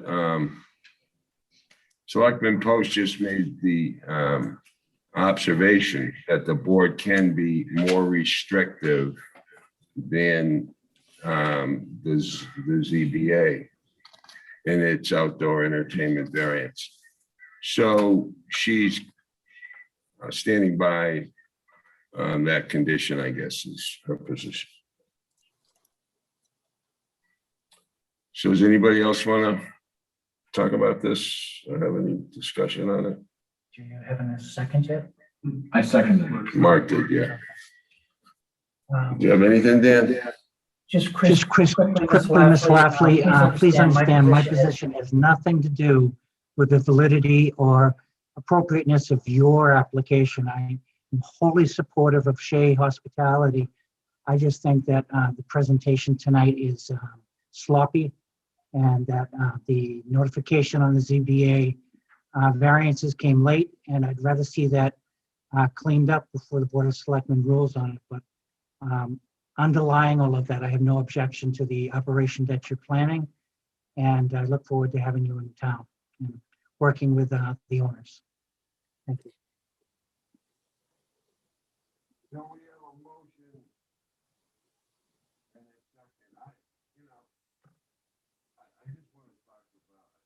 Mr. Stone, you're muted again.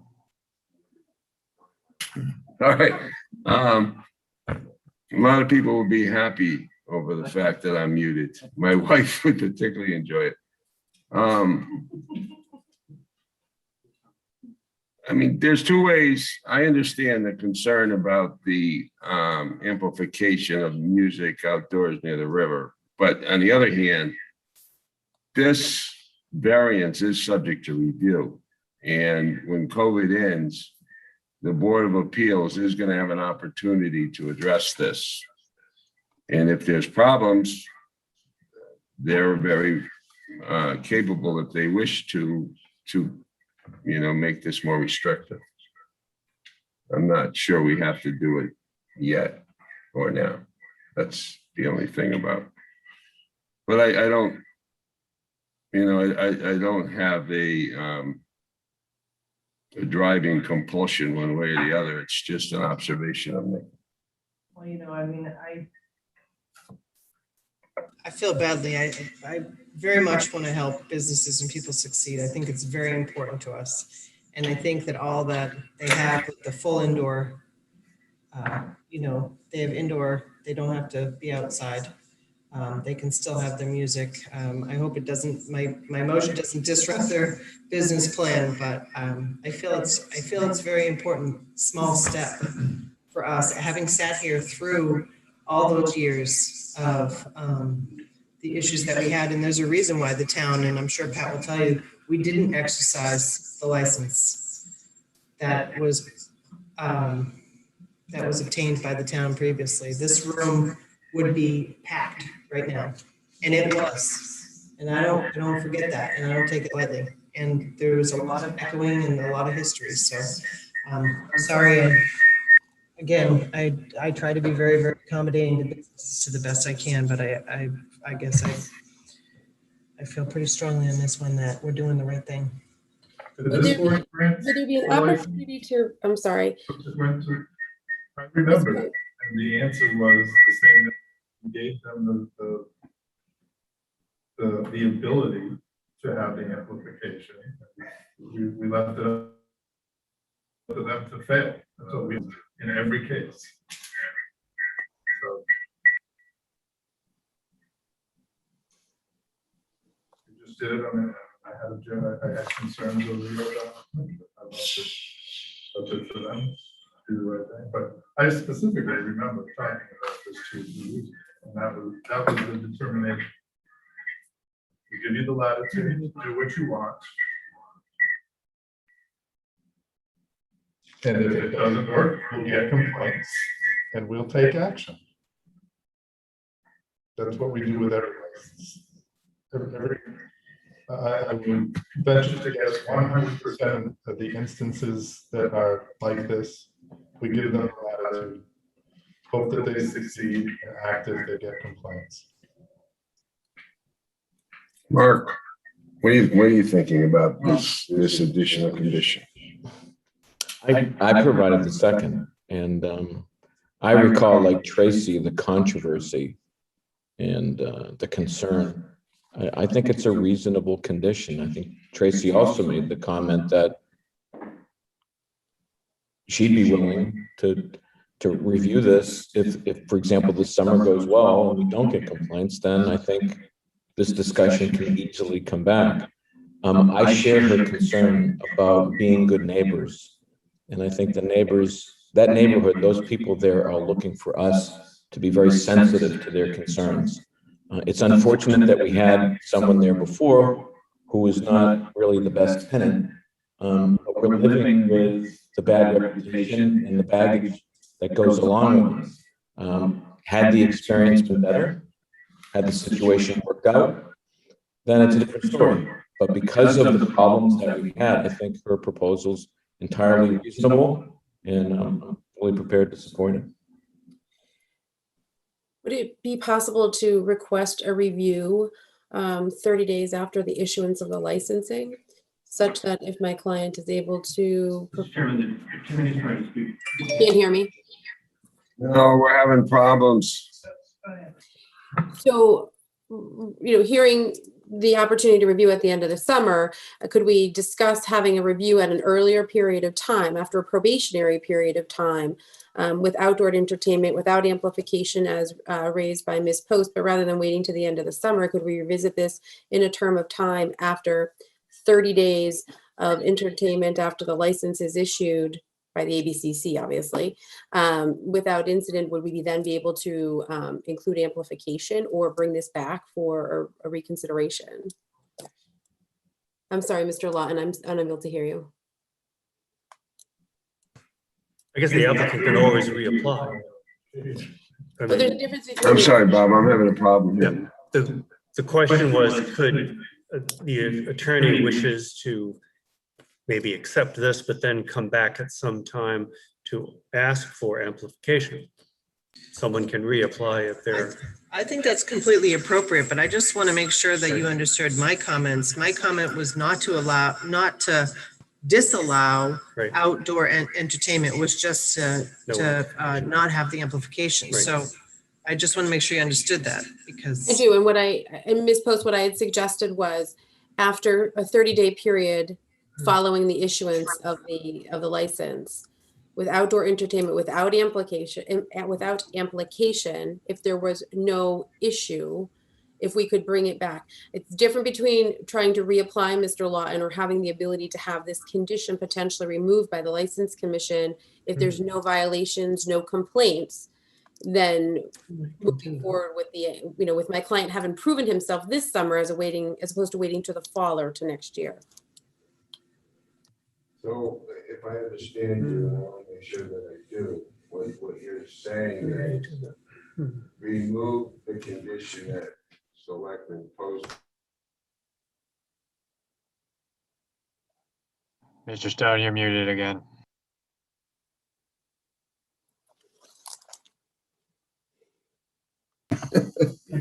Okay, I'll start again.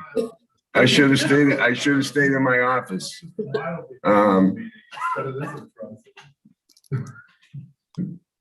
Is your proposal that you'd be allowed to have the amplification with a review date? Is that essentially what you're saying?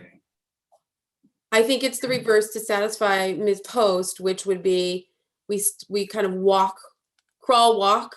So first 30 days, no amplification. And then if there's no issues, then we would be allowed to move forward with amplification outdoors if there's been no complaints, after we've proven our ability to satisfy the neighbors, hopefully. But there probably wouldn't be a problem if there wasn't amplification in the first 30 days. It would seem that it made more sense. The converse would make more sense, that you would be allowed amplification, and if there's a problem, then that would be restricted. Because I'm not going to argue against myself. If it's a phase-in thing and there's no amplification for 30 days, there's probably not going to be any problems, simply because there's no amplification of the music. Mr. Stone, I agree with you. I would like to see my client move forward and be allowed the amplification. And then obviously if there's an issue, we would be back before you. But it appeared that that was not agreeable to Ms. Post. I mean, isn't that always the relief? In fact, if my client has complaints because of the outdoor entertainment, we'd be back before the board anyway relative to those complaints. So I'm trying to assuage the concerns of the board, but certainly I would be happy with your proposal as well.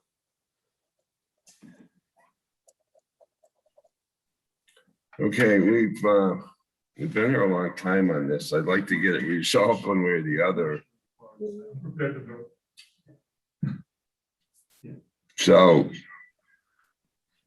Tracy, you're sticking with that condition. Mark, you're seconding it subject to that condition, correct? Yep. All right, we're ready for a vote then. So on the motion to grant the license, subject to the conditions of the July 24th, 2018 outdoor variance, with the exception that no outdoor amplification be allowed. That's essentially the motion we're voting on. And Tracy makes that motion, Mark seconds it. All right. So let's call for a roll call vote. Dan Horgan. Sorry. Nay. Nay. Okay, so Dan votes nay. Mark. Aye. Tracy. Aye. Eric. And I'll vote nay, only because of that condition. That's my only point of disagreement. So that motion passes by a vote of 3-2.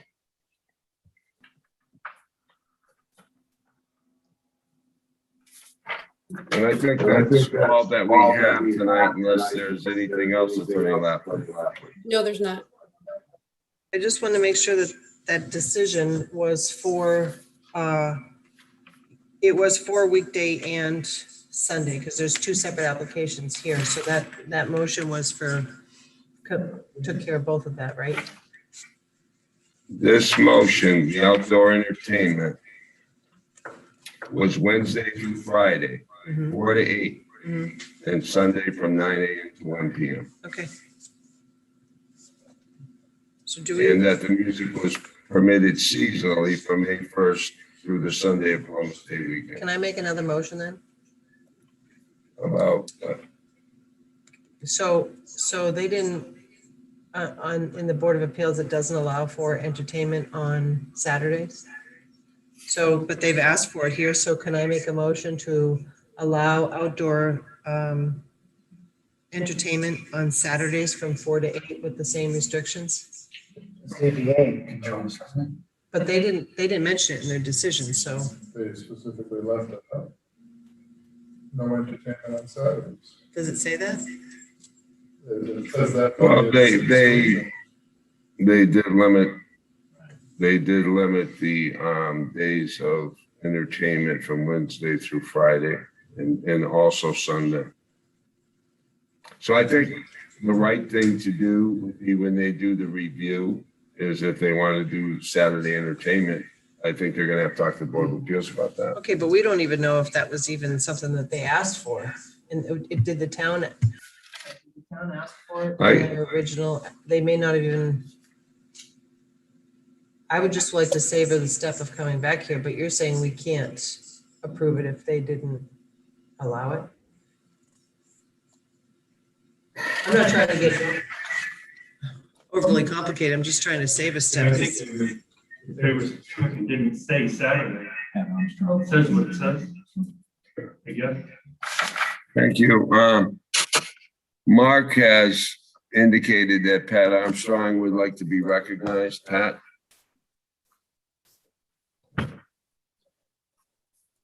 Thank you, Mr. Stone. I was the representative at that Board of Appeals meeting, and Saturday was specifically left out as a day for entertainment. And we talked about a Sunday brunch, and then we talked about during the week, but Saturday was felt to be impactful, so they did leave that off specifically for outdoor entertainment at that time. Done. So Pat, what you're saying is it was deliberately omitted?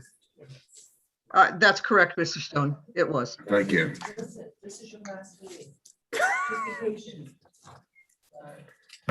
All right.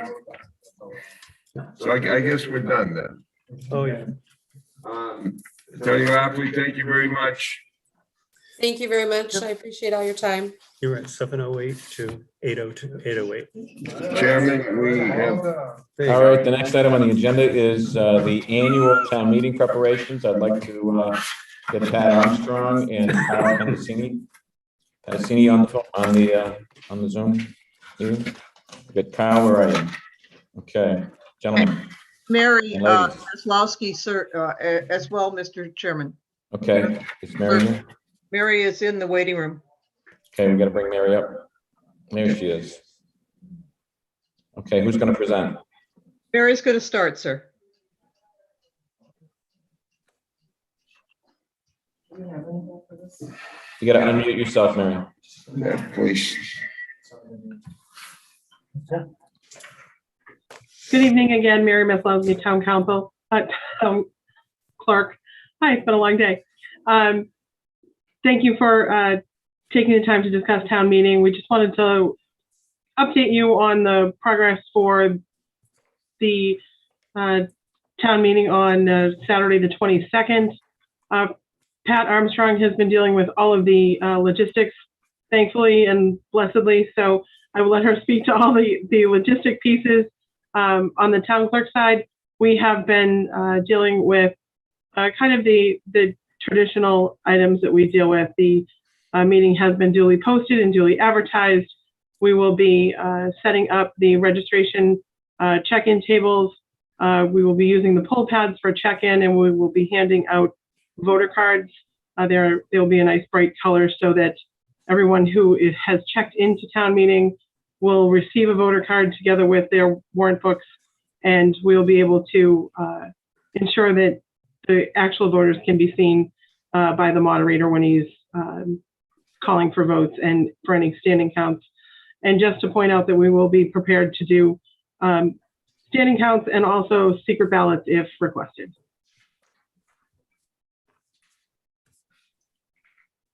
The last point I just wanted to make, I spoke about it earlier during public comment.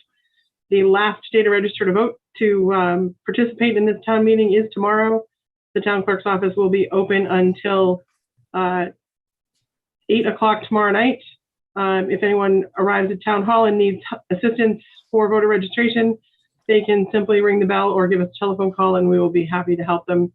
We will be in the office at that time. We will also have voter registration forms outside in the bins and on the in the bin attached to the post, and they can be filled out and completed and dropped in the drop box at the side door of town hall. That's all I really have for you this evening, unless anyone has any questions. And if not, I can turn it over to Pat for her plethora of details. Very good. Kyle, Sorry, if you did any board members have any questions for Mary? Eric? Peter? Anybody? Okay. Very good. Let's move on. Pat? Thank you, sir. Kyle, if you could pull up the map. So the challenge of having an outdoor meeting first time here in Yarmouth, we discussed with the board and others and decided that Matikes was the best space because it gave us the opportunity, dependent on weather, to be able to move indoor if required. So Mr. Rittenauer and the team has discussed it, and they will make a decision by Wednesday afternoon if the meeting will go forward outdoors or indoors, but both will be at the same location, as we discussed earlier. So in front of you, you see a map. This map outlines the school. Kyle, if you could use your pointer, because mine won't work here. That's the school. So behind it, you'll see that the audio truck, the green dot here behind the school, will be running your audio for the day. It's behind what is the black stage. And that will be a 40 by 10 foot stage that should be able to accommodate both the Board of Selectmen, the moderator and town clerk, and the finance committee or representatives of that committee. And they will be raised 2 feet above the crowd that will be within the gray square. To the left, you'll see a pink byway. That is actually going to be one of our Moby mats taken and placed before it's put on the beaches by Memorial Day weekend, so that people with abilities that need some assistance will be able to transverse from the registration area to the field. The blue square is the non-voter ADA and staff at the end. And so those who are non-voters will sit in this area as well as staff, many of who are non-voters and not residents. And then anyone with ADA challenges that will need to sit there as at the end of the Moby mat will be made accommodations for. The purple dots within the square are actually microphones. We'll do 2 microphones through the middle of the area. The red dots at the end you'll see are actually speakers that will take from the stage. And then those speakers, there will also be speakers facing towards the group from the stage itself. As you see there on either side, there will be microphones, not for every selectman, but the moderator, town clerk will have a microphone, the selectmen will share 2, and then the finance committee will have 1. Along with that, there will be ADA accessible headphones for those who have some challenges with their hearing, so that we can make sure that everyone will be able to hear what's happening on the stage and all of the votes. If we go back down through the ADA accessible, we'll see there the check-in area to the left of the ADA stage, and that will be covered in tents. Those will be, as Mary explained, our local clerks and assistants, and people will check in there and then go forth onto the field. And then the blue area, because we're trying not to be within the school itself, will be porta-johns and portable hand washing stations to make sure that everyone is accommodated and there will not be a need to be in the school, though the Board of Selectmen are welcome to have their pre-town meeting discussions and meeting in the building, along with the finance committee and the DY school district if required. So parking will be at the normally established Matikes parking lots. They're adjacent to the building. There's 3 parking lots, and then also down the roadway. And there is additional overflow parking that will be accommodated at the Marguerite Small facility if necessary, but we're going to try to hold off on that so that everyone will enter through the same access area. There will be sufficient police details available to help direct people, along with the CERT group who will assist with seating in the meeting area, and also assist with any questions and directions as needed. We also will be having the fire department once again cleaning the public microphones, so that in support of the COVID issues and support that have been recommended by the Board of Health, and the health director will be following most, if not all of those COVID recommendations with spaced standing and staging, as well as on the town meeting area. We will be doing 3 feet apart, which is the new recommendation from the governor's office, and we'll be doing seating with two seats, 3 feet, 1 seat, space 3 feet, 1 seat, so that everyone will be spaced, and then we'll stage that. So if you're sitting, you are not sitting behind someone directly, but it'll be staged between those 3 feet spaces, so that hopefully everyone will have a visual. We've worked hard with keeping the town moderator involved and taking his recommendations and requests into consideration. C3 TV, which is our partner, will be there to help support, and they'll have their truck on the cement apron outside of Matikes and be able to hook in so that they can promote and have the information online and on our local stations. Channel 18 will be live for the town meeting. YouTube will be live for the town meeting. And we will be able to have our community, if not comfortable in this setup, at least view town meeting if they're not going to be present to vote.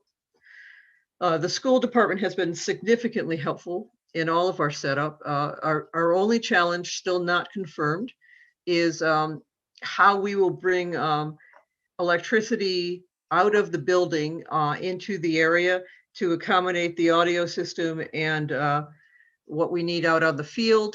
And if we decide to go to the field, then there will be some electrical changes made within the building that will bring 50 amps of power out of the gymnasium doors to the back to accommodate the audio system, as well as anything that we have on the field.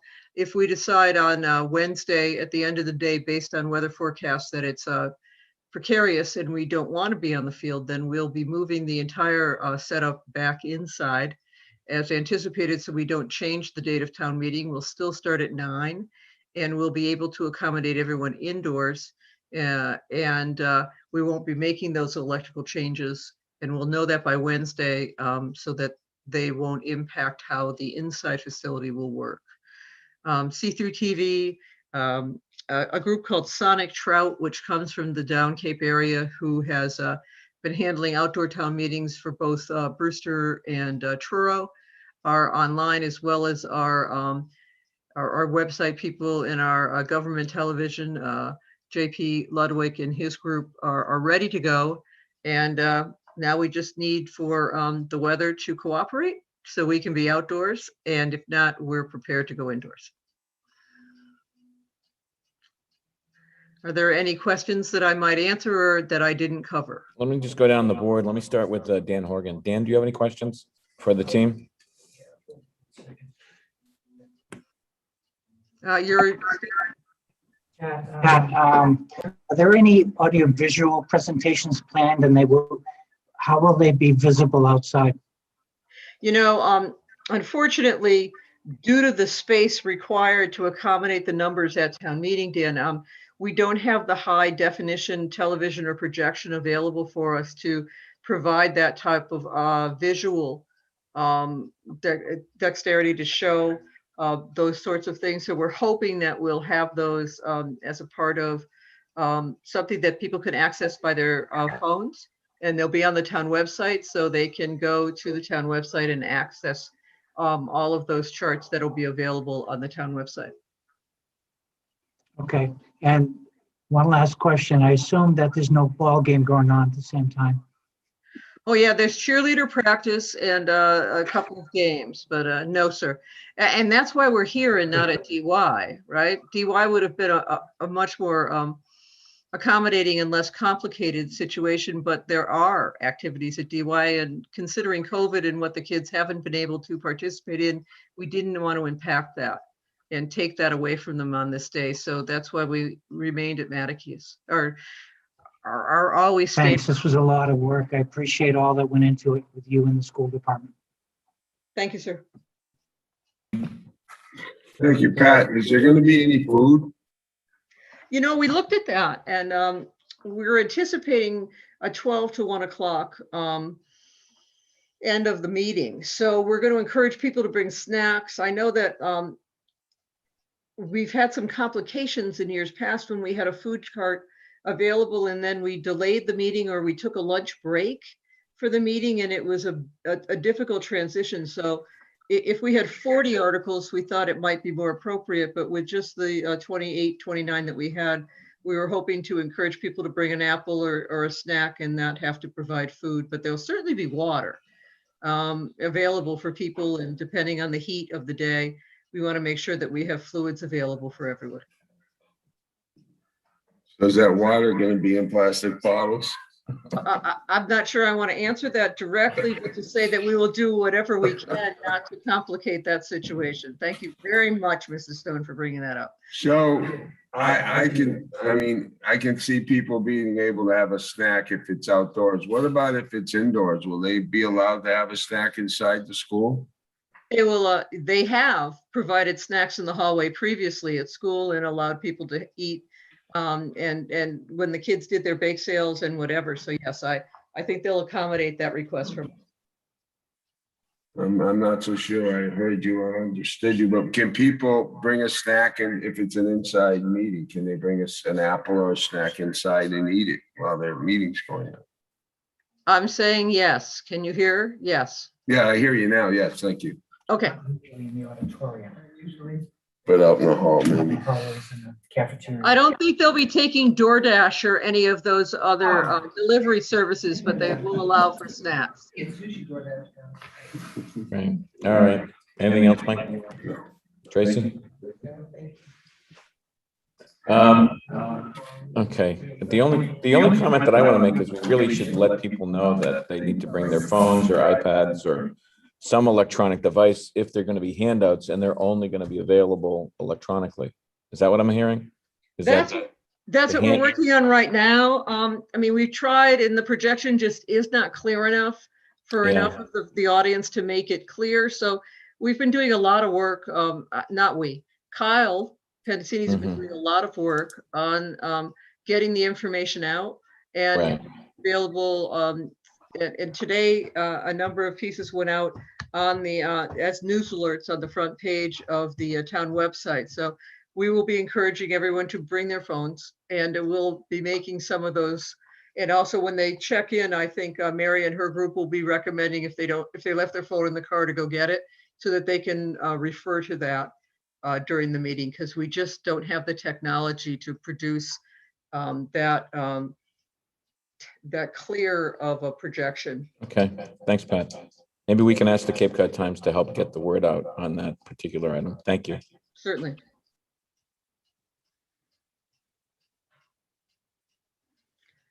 I'm sorry, Mr. Chairman, you went mute again for some. There you are, sir. You're back. Can you hear me now? Yep. Any more comments, questions? Ready to move on? Okay. Well, Mr. Chairman, before you do move on, I just wanted to acknowledge Pat Armstrong, Kyle, Mary, the folks over at the schools, Ken, our town moderator. I mean, the whole team.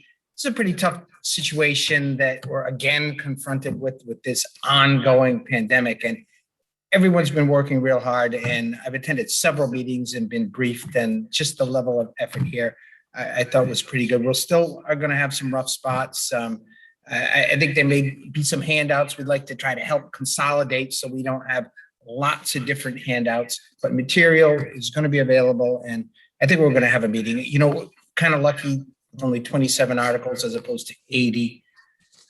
But I'm hoping the town's business gets to happen in a way that people enjoy it, you know. Mr. Chairman, I just want to add, Tracy mentioned last meeting about the videos. We did produce those again this year. So they are on YouTube. I'm going to start pushing them out on the social media pages starting tomorrow. And I saw in the Cape Cod Times article about the town meeting, they actually linked to our videos, which was nice. So we have been, getting the word out about the different articles, and we will continue to do so up until town meeting. Thank you, Kyle. Great. Okay, let's move on. The next item is the assignment of the town.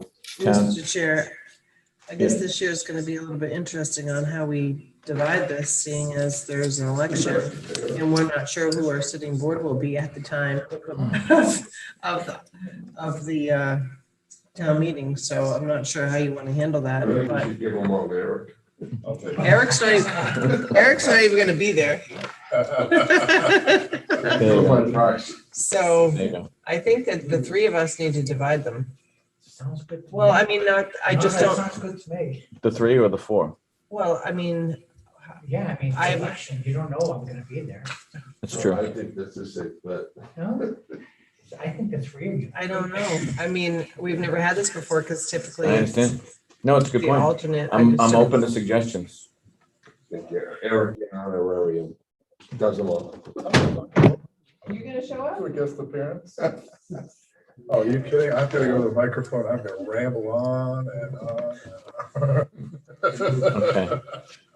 What we could do is, we've got, the sheet that I have says 24 articles. Yeah, there are 27, they left. Well, ones were left out.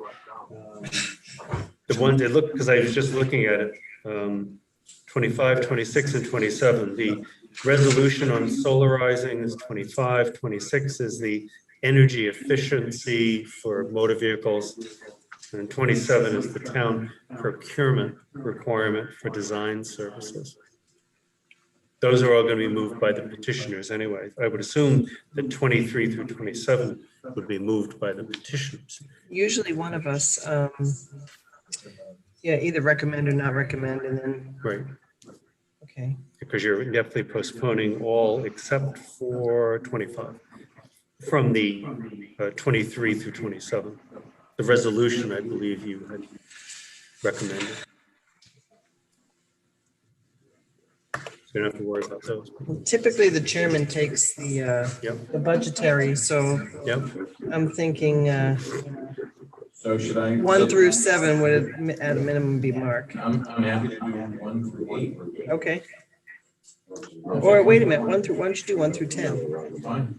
1 through 10 is Mark. And then 10 through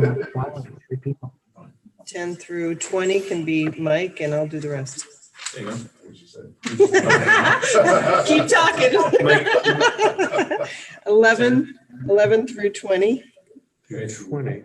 No, that's not what I said. I was thinking Mark 1 through 10, Mike 11 through 20, and Tracy 21 through 27. So is that good? Everybody fine with that? And we can, I have one. Just as a question, APC had made Correct. that would be 14 through 19. yeah, well, DH wise, No, that's correct. I think the question is on those articles, we need to speak to a recommendation, yeah. right? So Yes. so whoever's been assigned, that would be the role that they play on those particular articles, yes. I can take more if you want. No, that's fine. Only because DHY's been withdrawn. There's really only one article. The rest of it, I just would move, so. I think we should just keep it as is. Okay. Let's keep this meeting moving along. But a DHY, there'd be a statement. Right. Bob and I drafted something. That's great. For your review. Bob Okay. has it, yeah. That's fine. That'd be great. That makes it easy. Okay, now we have to do a recommendation. There you go. Okay, so that's So the ballot Tracy, question. which ones are you doing? I didn't get it. 21 through 27. 20, okay, thank you. It sounds like a lot, but it's really one. Now, what I'd like to do on the next item on the agenda, we're just sort of moving along here. I'd like to move the town administrator items up next. Wait a minute, we gotta make our recommendations. Oh. I thought we did. Yes. We did on all of them? We did. Oh, okay. I thought there was something that we left out. We had a couple The on the answer floor that are being worked on. Okay, so we're not gonna do. Yes, but you did take- Yep. I think- Yeah, because the housing failed over because it's Okay, CPC so none of them have been updated. updated there, and then on the open space. we're Probably going to, there was a discussion about that, probably going to recommend.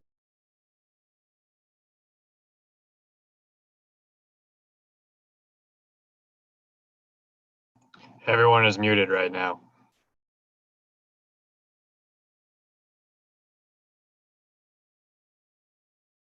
Mr. Lawton, you're muted, just so you know. So reverse myself. Well, the plan is to have a brief meeting. before- Yeah, right. Yeah, I think, oh, that's right. The recommend from the floor, affordable housing, waiting for CPC to finish their review on the open space. That issue was that the sale of the Higgins Crow Road parcel is going to be completed with a private person on May 15th, and we'd have 6 days to try to figure out if the person, if they're all interested, want to sell or not. The only downside that Jeff Colby had mentioned to me is that if we don't take action on the article, we wouldn't be eligible in this round for up to a $300,000 reimbursement. But it's tough to go to town meeting if you don't have an appraisal on whatever we're going to buy, because we're not going to be able to buy the full amount of all the parcels in that particular subdivision. So I don't know how you'd proceed. The voters might not be too excited about 1.1 million, which is around the appraisal we have for, and not knowing what we're going to be buying.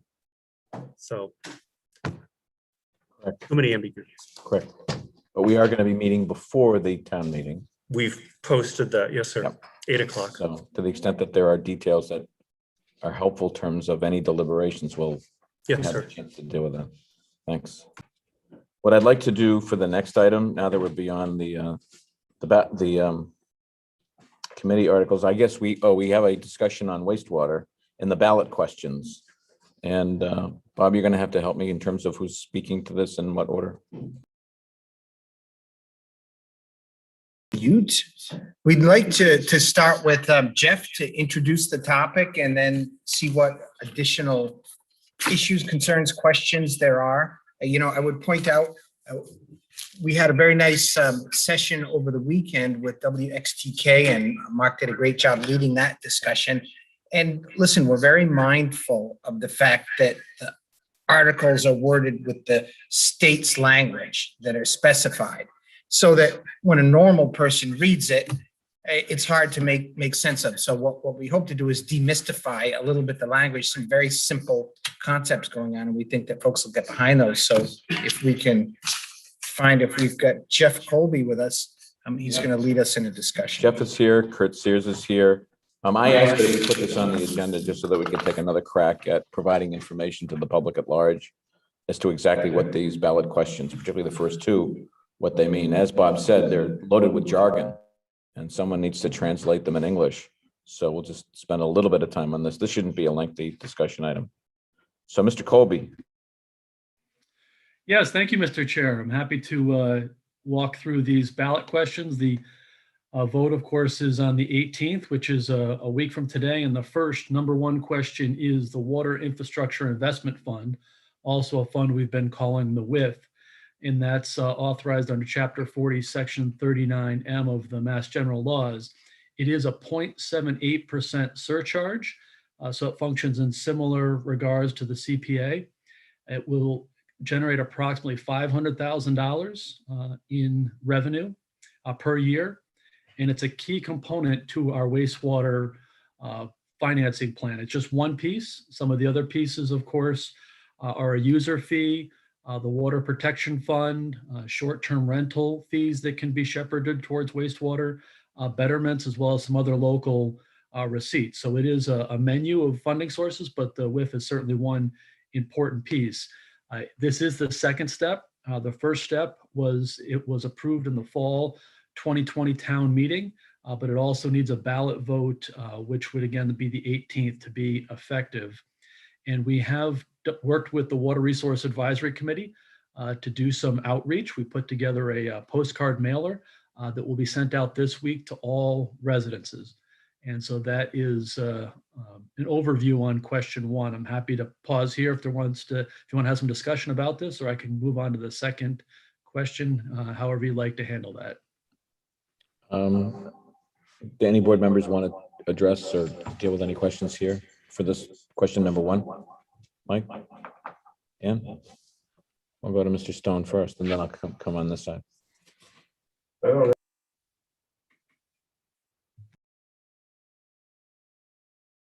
Mr. Stone, you are muted again.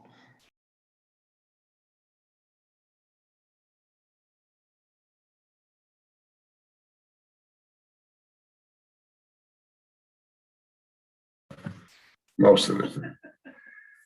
I think in the very first sentence of explanation, regardless of who comes out of the chute, it's got to be crystal clear to people that these two articles are inextricably related and that the second article is intended to offset the first.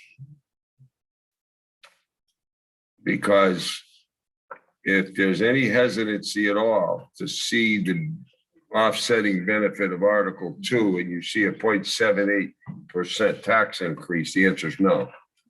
In this environment with all the things we have going with schools and wastewater and everything else. So I would present them, I would bundle them right off the get-go and say, this is what this article does. You're going to see when I get to the next article that there's a corresponding offset, not dollar for dollar, because there are some properties that are going to pay a little bit more, but substantially, they're going to cancel each other out. And then and then you talk about the benefit of getting the maximum state match. It should be pretty easy to sell. You use the word demystifying, which I find is an interesting word because almost every legal flyer I get for some aspect of legal education says demystifying this or demystifying that. And I sit there and say, well, it must all be a mystery then, if that's the way they're presenting it. But it's just trying to drag it down and make it tangible and simple. That's great. Excellent point, Mike. Thanks. Dan, did you have any comments? No, sir. Thank you. Eric? No, thank you. Tracy? I agree completely with Mike, that the only problem we have this year, though, is that, again, the ballot goes before town meeting. And we really run a risk here because ultimately what could happen is they could vote for the decrease and not vote for the increase. And we would be, not for better, but so my question really is there was a point in time where we used to do I know the ballot's already printed at this point, so I'm not sure if there's a description on the ballot, but maybe perhaps a handout that it's what we tried to create was a net neutral to the best of our ability. That's why it came out with that random, to us, we understand it because we've been sitting here, but it's really a weird number for the public to look at, 0.78%. What that was the money in the $100,000 exemption, what that translated to. So what our plan as a board has been is to try to accomplish our wastewater without any increase in taxes. So this was a net neutral, and it was a way to start funding our wastewater. So to the extent that we can explain, as Mike said, or have a flyer, I'm not sure legally what we're allowed to give out at the ballot, but I think it's very important for them to understand that they are separate, but they somewhat go together, and it's intended to have a net neutral impact.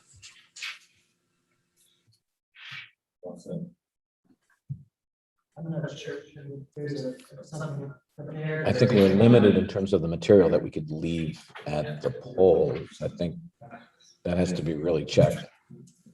Yeah. As much as I'd love to, I think we're somewhat, our hands are tied, I think, on that, correct? Right. And Mary's here. Mary, do you want to address that question? If you're still here with us? In terms of leaving material at a polling location that provides an English sort of translation or an explanation on particularly the two. Sure, I'm happy to address that issue.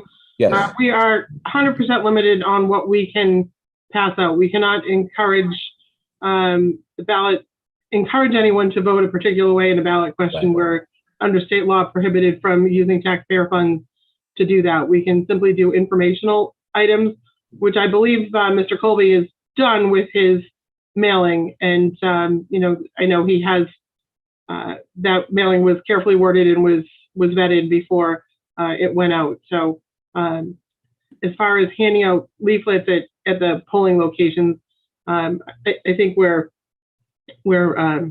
limited in our ability to do that. Okay, well, that answers the question. Thank you, Mary. All right. With respect to the ballot questions, I know Kurt Sears is here. Kurt, did you have anything to add? No, I think it was covered pretty well. I probably just would add that any committee who's had a chance to voice their opinion on this has supported it, which is important. And the CPA exemption was actually the idea of the Community Preservation Committee. So they've also been behind this, I believe. Thank you, Kurt. Any more discussion or review of the ballot question? Okay. Then let's move on to the next item. How are we doing on time? What I'd like to do is flip these two items around, if that's okay with the board, to go first to the town administrator items and then followed by the board and committee actions. So we have sort of the last word as a board. Okay with that? Okay, would you like to start with the consent agenda? That sounds great. Well, that's just great. We have the Barnstable Yarmouth Lions Club requesting their annual White Cane Day fundraiser to be held at the Yarmouth Disposal Area. It's going to be Saturday, August 7th, 2021. And there's nice detail on that.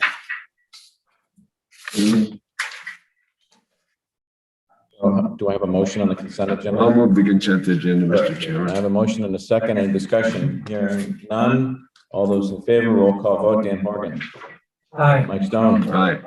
Tracy Post. Eric Tully. Chair votes aye. Next item, town administrator. Okay, great. In terms of some of the information, I want to point out that we have the DRI hearing for the Blue Skies Tower monopole, which very important project to stay on top of. That's been changed from Wednesday, May 19 to Wednesday, June 9, 5 p.m. That's 2021. So everyone note that new date. That's an important date.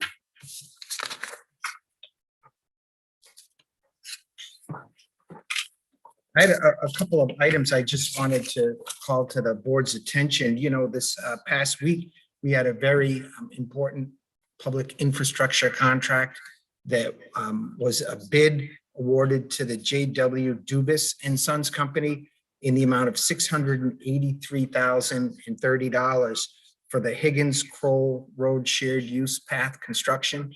So I know that's a project Mr. Colby and the DPW has been working on for quite some time. And there's an August 27 deadline on that project. So you'll see that kicking up. I want to make sure board members are aware of that. A couple of recruitments that are moving ahead rapidly. You know, we're very close at this point to the selection of a new IT director. And we've had a whole team conducting these interviews, and we're just trying to finalize things so that we can get a name for the Board of Selectmen. But I'll tell you what, I have just a list of items that, you know, need to be addressed. And what I think a good IT director will get some leadership on making sure that we get the equipment that we need to have these types of meetings seamless, that there's no reason why that can happen. And plus all of the other network and other issues. And we're also ready to start an interview process for the assistant town administrator. We've been going through that recruitment. We've got just under 30 applicants that we're kind of going through the vetting process, trying to select some finalists to sit down and interview. And I want to acknowledge and thank Mr. Lawton for his efforts and leadership on that. He's just been fabulous. And so that's moving forward, and we're going to have that position filled, I think, before long. Small item I want to call to the board's attention, just so you're aware of the, type of things that come up on a day-to-day basis, that we've moved on the Memorial Day drive-by, which is a wonderful volunteer event to acknowledge Memorial Day, to a town sponsorship of that event. And what that would do is remove what is a fairly onerous liability insurance requirement for these types of events when private property or public property, the town's property, is implicated.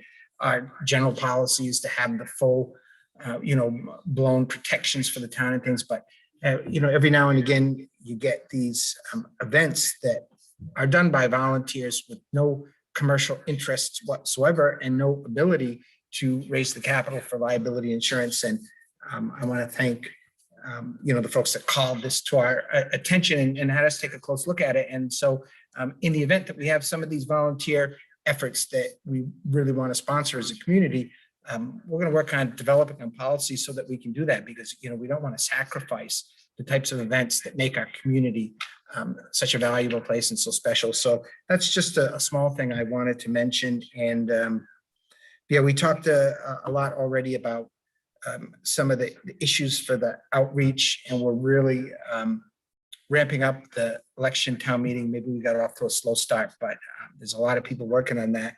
And quickly, this meeting sort of, brought to mind our efforts with the remote participation and making sure that, that's ramped up, and the resources available to the board.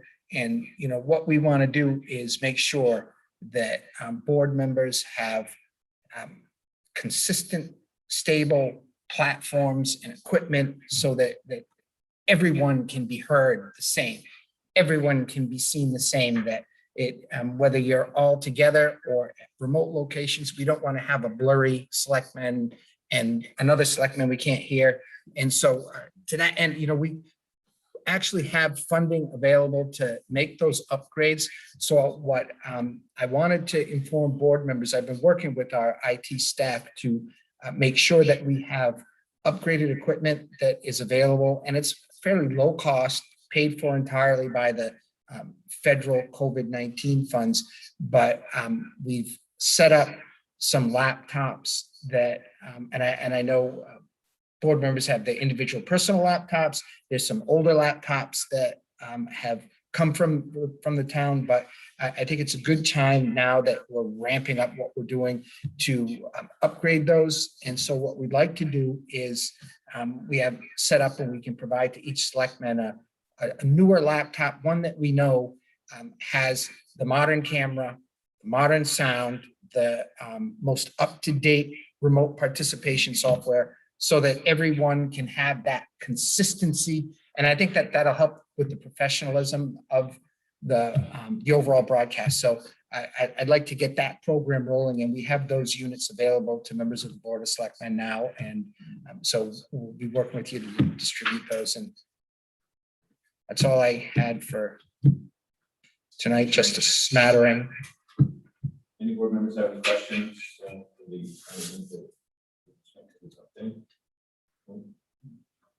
Very good. Thank you. All right, now we're going to move on to board and committee actions. We haven't. Now, Janice, you have two resignations, Mr. Chairman. Clerk's office has received a letter of resignation from Donna Clifford. She was a registrar, and Mary Maslowski is looking for a replacement at this point. I move that we accept her resignation with appreciation. I have a motion and a second. Any discussion? Hearing none. All those in favor, roll call vote. Dan Horgan. Mike Stone. Tracy Post. Eric Tolley. Chair votes aye. And secondly, we also have a resignation from the Golf and Tourism Committee. Beverly Arnett has decided to step down after serving 6 years. I'd like to move her resignation with appreciation of the town for her service. Okay. For motion and second, any discussion? Hearing none, all those in favor, roll call vote. Dan Horgan. Aye. Tracy Post. Eric Tolley. Mike Stone. Chair votes aye. Okay, it carries. That's all under your business. Okay. The next item on the agenda is upcoming agenda review. And you have in front of you the sheet. And do you want to just give us a quick preview of our next meeting on the 25th? Yes, certainly. Pausing to reflect once again for everyone that the town election is on May 18th. Please come out and vote. You're muted. Oh. I know I you thought if I yelled louder. You were doing good. Yeah, just please forgive me. I do remind folks, May 18 is the town election. Please come out and vote. May 22 annual town meeting, 9 a.m. on a Saturday. Mattakese School, please come to that as well. The Board of Selectmen's next meeting is May 25. We still have the COVID-19 update and the board's reorganization that evening. That's the first hearing for the ambulance fee increase and also a visioning update for the Selectmen. You'll see some new items we've interspersed throughout the next several weeks. On June 8th, again, we have the COVID-19 update and the second hearing for the ambulance fee increases. And we have the Taylor Bray Farm update. But I'd also like to point out that's more of a 20th anniversary celebration. So we'll have to come up with some nice recognition for the Taylor Bray folks who will be here presenting you with the update. And we also have scheduled the Cape Cod Commission update on that date as well. And on June 22, following our COVID-19 update, we have a Cape Light Compact update. So that'll be a nice review. And also postponed from a previous meeting, there's a report from the team that's studying the town seal scheduled for June 22. One thing I'd like to share with the board is we've been asked before to address the airport issue, airport expansion, and the master plan. I know the airport officials have offered to come before the board and brief us on the master plan. I know there have been people in the community that have suggested maybe we need to reconstitute the airport committee or a committee of sorts. In my view, having a committee that reviews the master plan and provides some specific guidance to the board may seem to be something. Sorry about that. Now, let me just begin real quick. I'd like the board to bring up, whether it's the next meeting or the meeting after that, a discussion about airport master plan. Maybe consider inviting the airport to come here and give us a briefing.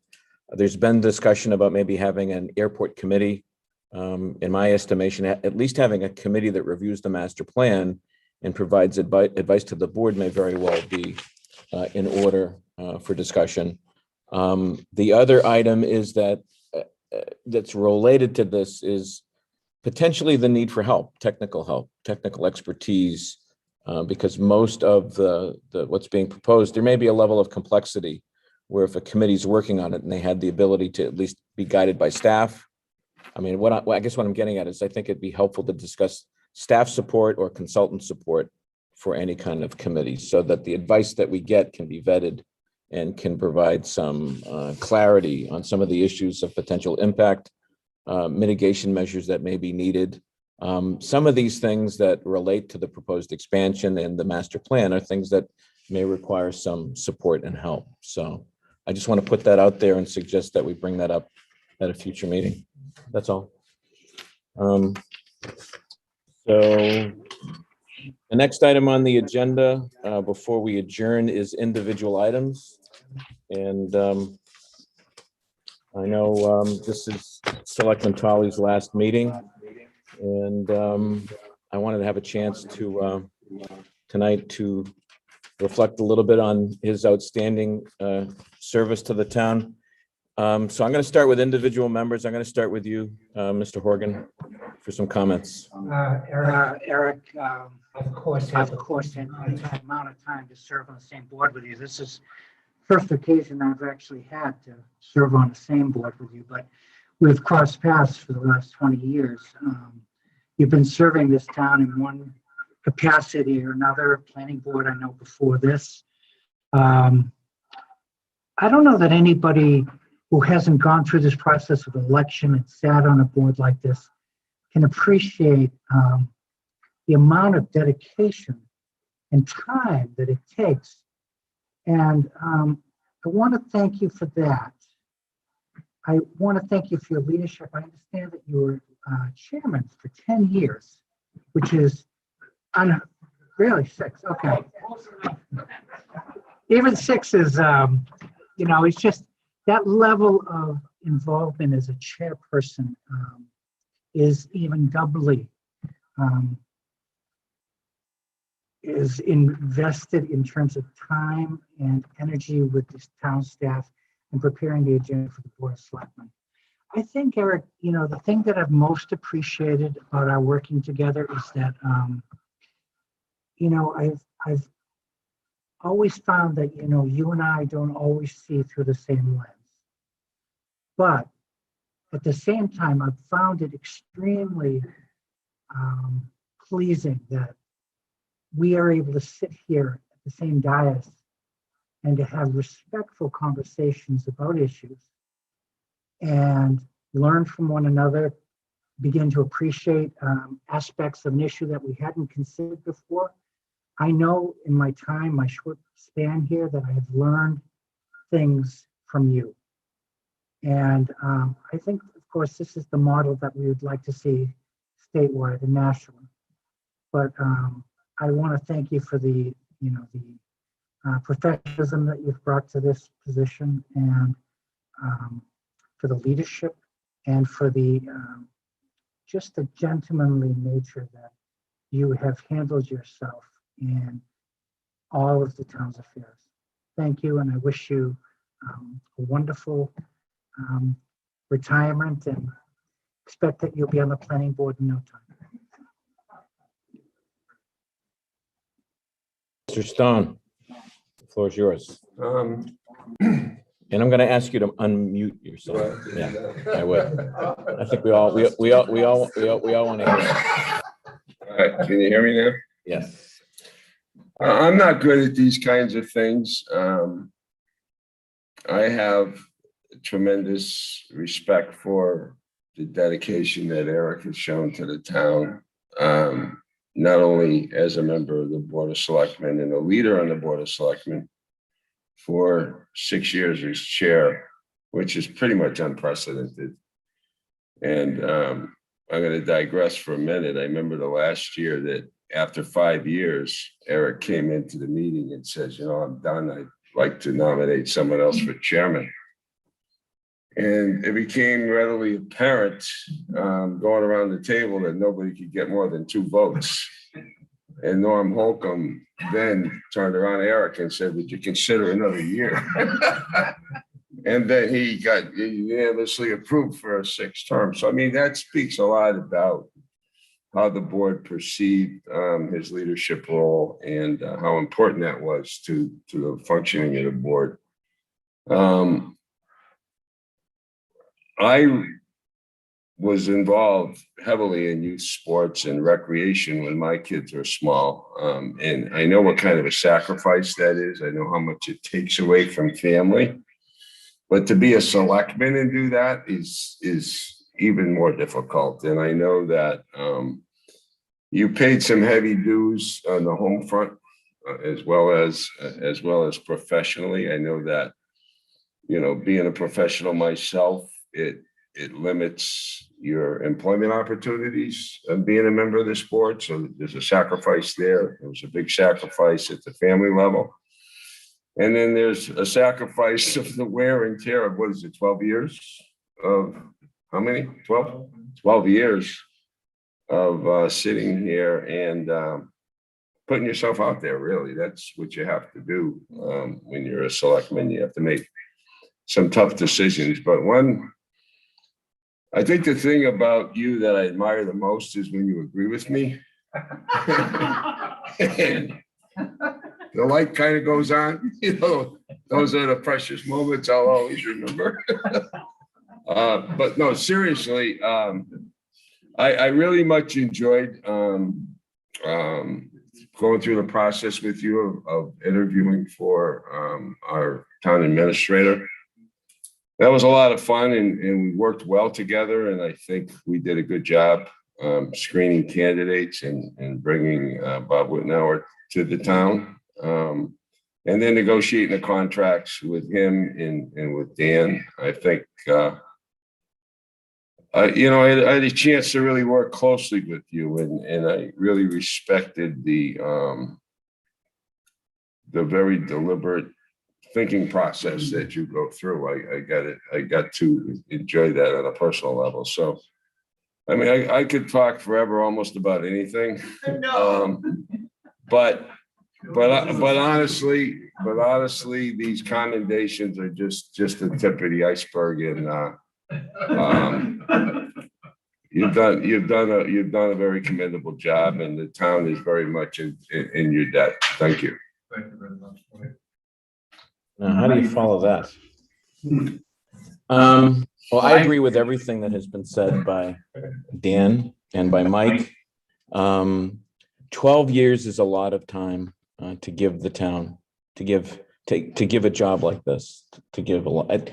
And the town not only owes you a debt of gratitude, but we also owe your family a tremendous recognition as well, because when you're in the public world, when you're in public life, you don't do this by yourself. The only way this works is that if you got a family to support you, to be behind you. So yes, you'll get a lot of accolades tonight in terms of what you've brought to the town, but your family deserves them just as much, because they've been terrific in allowing you to serve the town with distinction.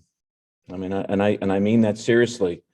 I look back at your tenure in Yarmouth, and when you served on this board, I would have to say that you served during the most challenging times, among the most challenging times this town has faced, particularly in terms of its finances. And you were steady.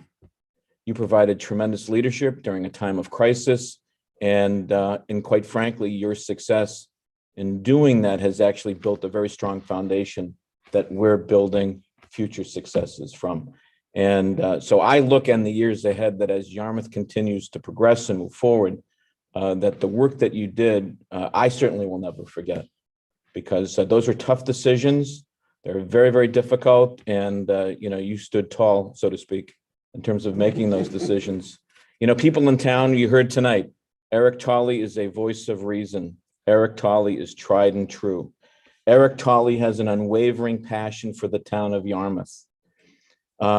He's steady at the helm. I like the term straight shooter, because all of these qualities, all of these elements of your character, we're going to miss. We're going to miss. All of us will miss. And it's going to be tough seeing you go. I've been thinking, ever since you indicated you weren't running again. I mean, we've all been thinking about this, and we've all been concerned about this. I hope nothing but that much more than you have a lot of fun. You get plenty of time in with your family. You get time fishing, all the things that you like to do. You deserve in your next chapter all the best. And on behalf of this board, on behalf of, one of the advantages I have as a chairman of the board, I can periodically say that I'm speaking on behalf of the community. Well, I'm going to use this one opportunity to say that on behalf of the people of Yarmouth, Eric Tolley, thank you, thank you, thank you. Thank you very much. Great job. Thank you. Tracy?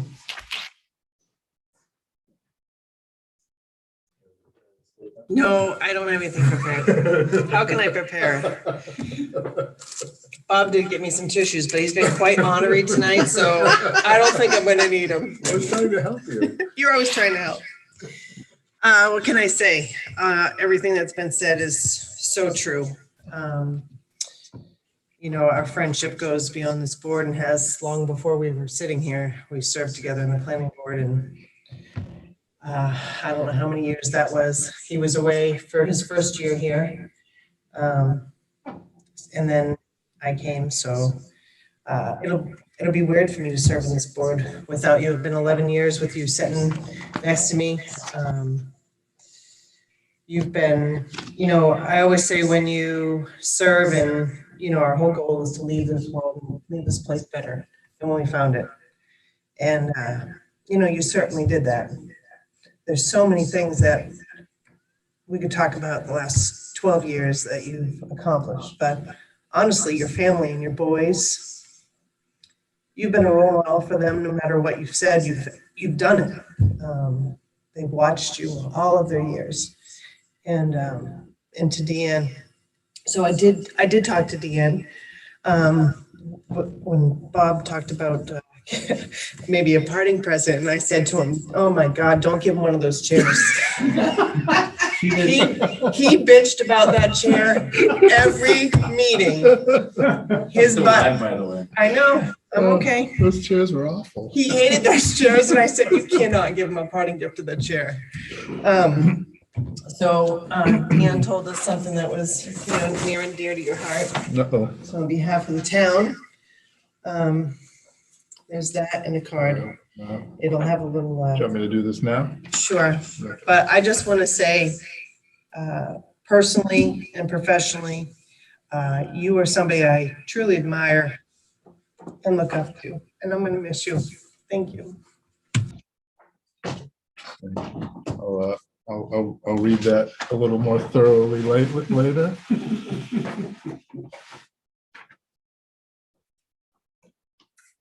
Oh, fast hole, my favorite spot. There you go. It's by Joe Showstack. Joe, yeah. Which It's beautiful. is. That's why you won't have to pay to go there. I'm gonna put it on my wall and wish I had a sticker.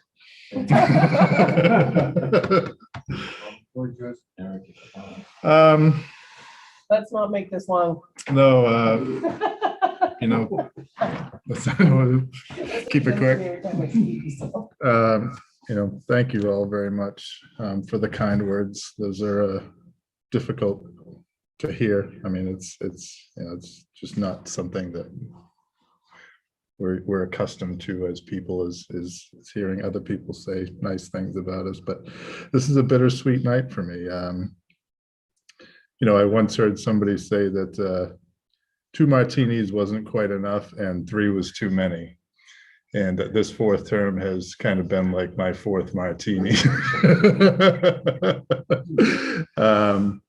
But when the hangover subsides, I'll always be very proud of the things that this board and this community have accomplished in the 12 years that I've been here.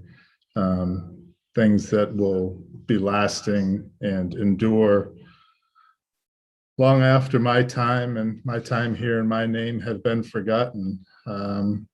To Mark's point, look where we came from. In 2009, we were in the midst of a terrible recession.